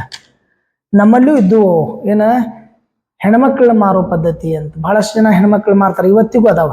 ಇವತ್ತಿಗೂ ನಮ್ಮ ಬಿಜಾಪುರ ಜಿಲ್ಲೆಯಲ್ಲಿ ಬಹಳಷ್ಟು ಜನ ಹೆಣ್ಮಕ್ಳನ್ನ ಮಾರೋರು ಅದಾರ, ಬಹಳಷ್ಟು ಜನ ಹೆಣ್ಮಕ್ಳನ್ನ ಕೊಳ್ಳೋರು. ಹೆಣ್ಣನ್ನ ಮತ್ತು ಹೆಣ್ಣು ಮಕ್ಕಳನ್ನ ತಗೊಳ್ಳೋರು, ಮಾರಾಟ ಮಾಡೋರು ಅದಾರ. ಇದು ಅಷ್ಟೇ ಅಲ್ಲ, ಮೊದಲು ಅರಬ್ ರಾಷ್ಟ್ರಗಳಲ್ಲಿ ಗಂಡು ಮಕ್ಕಳನ್ನ ಮಾರಾಟ ಮಾಡೋ ಪದ್ಧತಿ ಇತ್ತು. ನಿಮ್ಗೆ ಯಾರಿಗೂ ಗೊತ್ತೇ ಇಲ್ಲ ಅದು. ಗಂಡು ಮಕ್ಕಳನ್ನ ಮಾರಾಟ ಮಾಡೋ ಪದ್ಧತಿ ಇತ್ತು ಅಂತ, ಕೊಂಡುಕೊಳ್ಳೋ ಪದ್ಧತಿ ಇತ್ತು. ನಾವು ಹೇಳ್ತೀವಿ ದೆಹಲಿ ಸುಲ್ತಾನರ ಚರಿತ್ರೆಯನ್ನು ಓದುವಂಥ ಸಂದರ್ಭದೊಳಗೆ ಇದು ಬಹುಮನಿ ಸುಲ್ತಾನರ ಚರಿತ್ರೆಯನ್ನು ಓದುವಂತ ಸಂದರ್ಭದೊಳಗ ಯಾರ್ಯಾರ ಬಿಜಾಪುರ ಆದಿಲ್ ಶಾಹಿ ಇತಿಹಾಸವನ್ನು ಓದುವಂತ ಸಂದರ್ಭದೊಳಗ ಒಬ್ರಿಗೊಬ್ರು ಗಂಡು ಮಕ್ಕಳು ಮಾರಾಟ ಮಾಡ್ಕೊಂತ ಬಂದಿದ್ದ ಗಂಡು ಮಕ್ಕಳನ್ನು ಮಾರಾಟ ಮಾಡ್ತಾ ಇದ್ರು. ಬಟ್ ಯುರೋಪ್ ರಾಷ್ಟ್ರದೊಳಗೆ ಹೆಣ್ಮಕ್ಳನ್ನ ಮತ್ತು ಮಕ್ಕಳನ್ನ ಮಾರಾಟ ಮಾಡುವಂತ ಒಂದು ಜಾಲ ಇತ್ತು. ಅದನ್ನ ಏನಪ್ಪಾ ಅಂತಂದ್ರೆ ತಡೆಗಟ್ಟಬೇಕು ಮತ್ತು ಅವರ ಕಲ್ಯಾಣದ ಕೆಲಸ ಮಾಡಬೇಕು ಅಂತೇಳಿ ಯೋಜನೆಗಳನ್ನ ತಗೊಂಡ್ ಬಂದ್ರು ಅಂತ. ಅದ್ರ ಜೊತೆ ರಾಷ್ಟ್ರಸಂಘ ಸಾಮಾಜಿಕವಾಗಿ ಮಾಡಿರ್ತಕ್ಕಂಥ ಸಾಧನೆ ಏನು ಅಂತಂದ್ರೆ ಆರೋಗ್ಯಕ್ಕೆ ಅಪಾಯವನ್ನ ಮಾಡುವಂತಹ ಮಾದಕ ದ್ರವ್ಯ, ಮಾದಕ ವಸ್ತು, ಮಾದಕ ಪದಾರ್ಥಗಳನ್ನ ನಿಷೇಧ ಮಾಡಬೇಕು ಅಂತ. ಮಾದಕ ದ್ರವ್ಯ, ಮಾದಕ ವಸ್ತು, ಮಾದಕ ಪದಾರ್ಥಗಳನ್ನು ನಿಷೇಧ ಮಾಡಬೇಕು. ಯಾವ್ದ್ರ ಆರೋಗ್ಯದ ಮೇಲೆ ದುಷ್ಪರಿಣಾಮವನ್ನ ಬೀರುವಂತಹದ್ದು ಅಂತ. ಡ್ರಗ್ಸ್ ಅಂತ. ಏನ್ ಡ್ರಗ್ಸ್ ಅಂದ್ರೆ ಇದ್ರಾಗ ಯಾರೇ ಡ್ರಗ್ಸ್ ತಗೊಂತೀರನೆ? ಒಬ್ರು ಡ್ರಗ್ಸ್ ತಗೊಳಂಗಿಲ್ಲ. ಡ್ರಗ್ಸ್ ಅಂತಂದ್ರೆ ಏನಪ್ಪಾ ಅಂದ್ರೆ ಡ್ರಗ್ಸ್ ಅಂತಂದ್ರೆ ನೀವು ಅನ್ನುವಂಗ ಔಷಧ ಮತ್ತು ಮಾತ್ರೆಗಳು ಅಂತಕೊಂತೀವಿ. ಔಷಧ ಮತ್ತು ಮಾತ್ರೆಗಳು ಡ್ರಗ್ಸ್ ಹೌದು. ಆ ಡ್ರಗ್ಸ್ ನೊಳಗ ಮತ್ತು ಬರುವ ಜೀವನಕ್ಕೆ ಹಾನು ಮಾಡುವಂತ ಅಂಶಗಳಿದಾವಲ್ಲ, ಅದು ಬಹಳ ಇಂಪಾರ್ಟೆಂಟ್. ಅವುಗಳನ್ನ ನಿಷೇಧ ಮಾಡಬೇಕು, ಆ ಪದಾರ್ಥಗಳನ್ನ ಅಂತ. ಮಹಾರಾಷ್ಟ್ರದೊಳಗೆ ತಂಬಾಕು ಸಂಪೂರ್ಣವಾಗಿ ನಿಷೇಧ ಐತಿ. ಮಹಾರಾಷ್ಟ್ರದೊಳಗ ಸಂಪೂರ್ಣವಾಗಿ ತಂಬಾಕು ಒಟ್ಟೇ ಇಲ್ಲ. ಬಟ್ ತಂಬಾಕಿಲ್ಲ. ಕರ್ನಾಟಕದೊಳಗೂ ತಂಬಾಕು ನಿಷೇಧ ಐತಿ, ಗುಟ್ಕಾ ನಿಷೇಧ ಐತಿ. ಬಟ್ ಏನ್ ಮಾಡ್ತಾರ ಅಂದ್ರೆ ಒಂದು ಗುಟ್ಕಾ ಇಲ್ಲ, ತಂಬಾಕಿಲ್ಲದ ಅಂತ ಒಂದ್ ಚೀಟಿ ಕೊಡ್ತಾರ, ತಂಬಾಕು ಒಂದ್ ಸಪ್ರೇಟ್ ಕೊಡ್ತಾರ. ಮತ್ ಅದೇನ್ ಮಾಡಿದಂಗಾಯ್ತು ಅಂತ. ಸಾರಾಯಿ ಮುಕ್ತ ಗ್ರಾಮ ಅಂತ ಮಾಡ್ಕೊಂತಾರ, ತುಡುಗ್ಲಿ ಸಾರಾಯಿ ಮಾಡ್ತಾರ. ಅದೇನ್ ಮಾಡಿದಂಗ ನಾವು ಹೇಳ್ತಿರ್ತೀವಿ ಬಹಳಷ್ಟು ಸಂದರ್ಭದೊಳಗೆ. ಯಾವಾಗ ಇವತ್ತು ಬಸವ ಜಯಂತಿನೋ ಅಥವಾ ಗಾಂಧಿ ಜಯಂತಿನೋ ಅಥವಾ ಯಾವ್ದಾದ್ರು ಸಂದರ್ಭದೊಳಗೆ ಎಲ್ಲ ಸಾರಾಯಿ ಅಂಗಡಿಗಳು ಬಂದಾಗ್ಬಿಟ್ಟಿರ್ತಾವ. ಎಲ್ಲ ಸಾರಾಯಿ ಅಂಗಡಿಗಳು ಬಂದಾದು ಅಂತಂದ್ರೆ ಇದ್ರ ತಿಳ್ಕೊಂಡ್ ಬಿಡ್ಬೇಕು, ಅತಿ ಹೆಚ್ಚು ಸಾರಾಯಿ ಮಾರಾಟ ಅವತ್ತೇ ಆಗ್ತೈತಿ ಅಂತ. ಯಾಕಂತಂದ್ರೆ ಅತಿ ಹೆಚ್ಚು ಲಾಭ ಅವತ್ತೇ ಆಗ್ತೈತಿ. ಯಾಕಂದ್ರೆ ಹೆಚ್ಚಿನ ಬೆಲೆ ಒಳಗೆ ಮಾರ್ತಾರ, ಜನ ಗಾಬರಿಯಾಗಿ ಸಿಗಂಗಿಲ್ಲ ಅನ್ನೋ ತಿಳಕ್ಕೆ ಅತಿ ಹೆಚ್ಚು ಕೊಂಡ್ಕೊಳಕ್ ಚಾಲು ಮಾಡ್ತಾರೆ. ಹಿಂಗೇನಪ್ಪಾ ಅಂದ್ರೆ ಮಾದಕ ವಸ್ತು, ಮಾದಕ ದ್ರವ್ಯ, ಮಾದಕ ಪದಾರ್ಥಗಳನ್ನ ನಿಷೇಧ ಮಾಡ್ತಕ್ಕಂಥ ಕೆಲಸ ರಾಷ್ಟ್ರ ಸಂಘ ಮಾಡ್ಕೊಳ್ತೈತಿ ಅಂತ. ಇದ್ರ ಜೊತೆ ಅಶ್ಲೀಲವಾಗಿರ್ತಕ್ಕಂಥ ಸಾಹಿತ್ಯ ಮತ್ತು ಬಲಾತ್ಕಾರದಿಂದ ಮಾಡ್ಕೊಳ್ತಕ್ಕಂಥ ಸೇವೆಗಳಿಂದವಲ್ಲ ಅದನ್ನ ನಿಷೇಧ ಮಾಡ್ತೈತಿ. ಈಗೇನ್ ನಮ್ಮಲ್ಲಿ ಅಶ್ಲೀಲ ಸಾಹಿತ್ಯ ಭಾಳ ಅಂದ್ರೆ ಭಾಳ ಫೇಮಸ್ ಐತಿ, ಭಾಳ ಐತಿ. ನಮ್ಗೆ ಅಶ್ಲೀಲ ಸಾಹಿತ್ಯ ಇಲ್ಲ ಅಂದ್ರೆ ನಡೆಯಂಗೇ ಇಲ್ಲ. ನೀವು ಎಲ್ಲರೂ ಬರೀ ಅಶ್ಲೀಲ ಸಾಹಿತ್ಯನ ಕೇಳ್ತೀರಿ, ಯಾರು ಚಲೋ ಸಾಹಿತ್ಯ ಕೇಳಂಗಿಲ್ಲ. ನೀವು ಕೇಳಂಗಿಲ್ಲ ಅಂತ ಹೇಳ್ರಿ, ನಾ ಬೇಕಾದ್ರೆ ಪ್ರೂವ್ ಮಾಡ್ತೇನೆ ಅಂತ. ಅಶ್ಲೀಲ ಅಂತಂದ್ರೆ ಏನು ಅನ್ನೋದು ನಮ್ಗೆ ಗೊತ್ತಾಗಿಲ್ಲ. ಕಲ್ಲು ಮೇಲೆ ಕಲ್ಲಿಟ್ಟು ಜಜ್ಜೇನ ಹುಡುಗಿ ಅಂತ. ಏನದು? ಮನಸ್ಸಂತ. ಮತ್ತು ಅದೇನ್ ಮಾಡೋದಂತ. ನೀ ಮದುವೆ ಮಾಡ್ಕೊಂಡು ಯಾರ ಜೊತೆ ಹೋಗ್ಖರೆ, ನಾ ಬಂದಾಗ ಅವಾಗ ಮುಖ ತೋರ್ಸಂತ. ಹಂಗಿದ್ರೆ ಏನದು? ಇದು ಅಶ್ಲೀಲವಾಗಿರ್ತಕ್ಕಂಥ ಸಾಹಿತ್ಯ ಹೌದಾ ಅಲ್ಲ? ನೀ ಹೆಂಗರೆ ಹೋದಿ ಅಂತ, ಹೋದರೆ ಹೋದಿ, ಬಂದಾಗ ಅವಾಗ ಬಂದ್ ಹೋಗಂತ. ಅಲ್ಲ, ಯೋಚನೆ ಮಾಡ್ಬೇಕಲ್ಲ ಸಾಹಿತ್ಯ ಎಷ್ಟು ಅಶ್ಲೀಲವಾಗಿರ್ತೈತಿ ಅಂತ.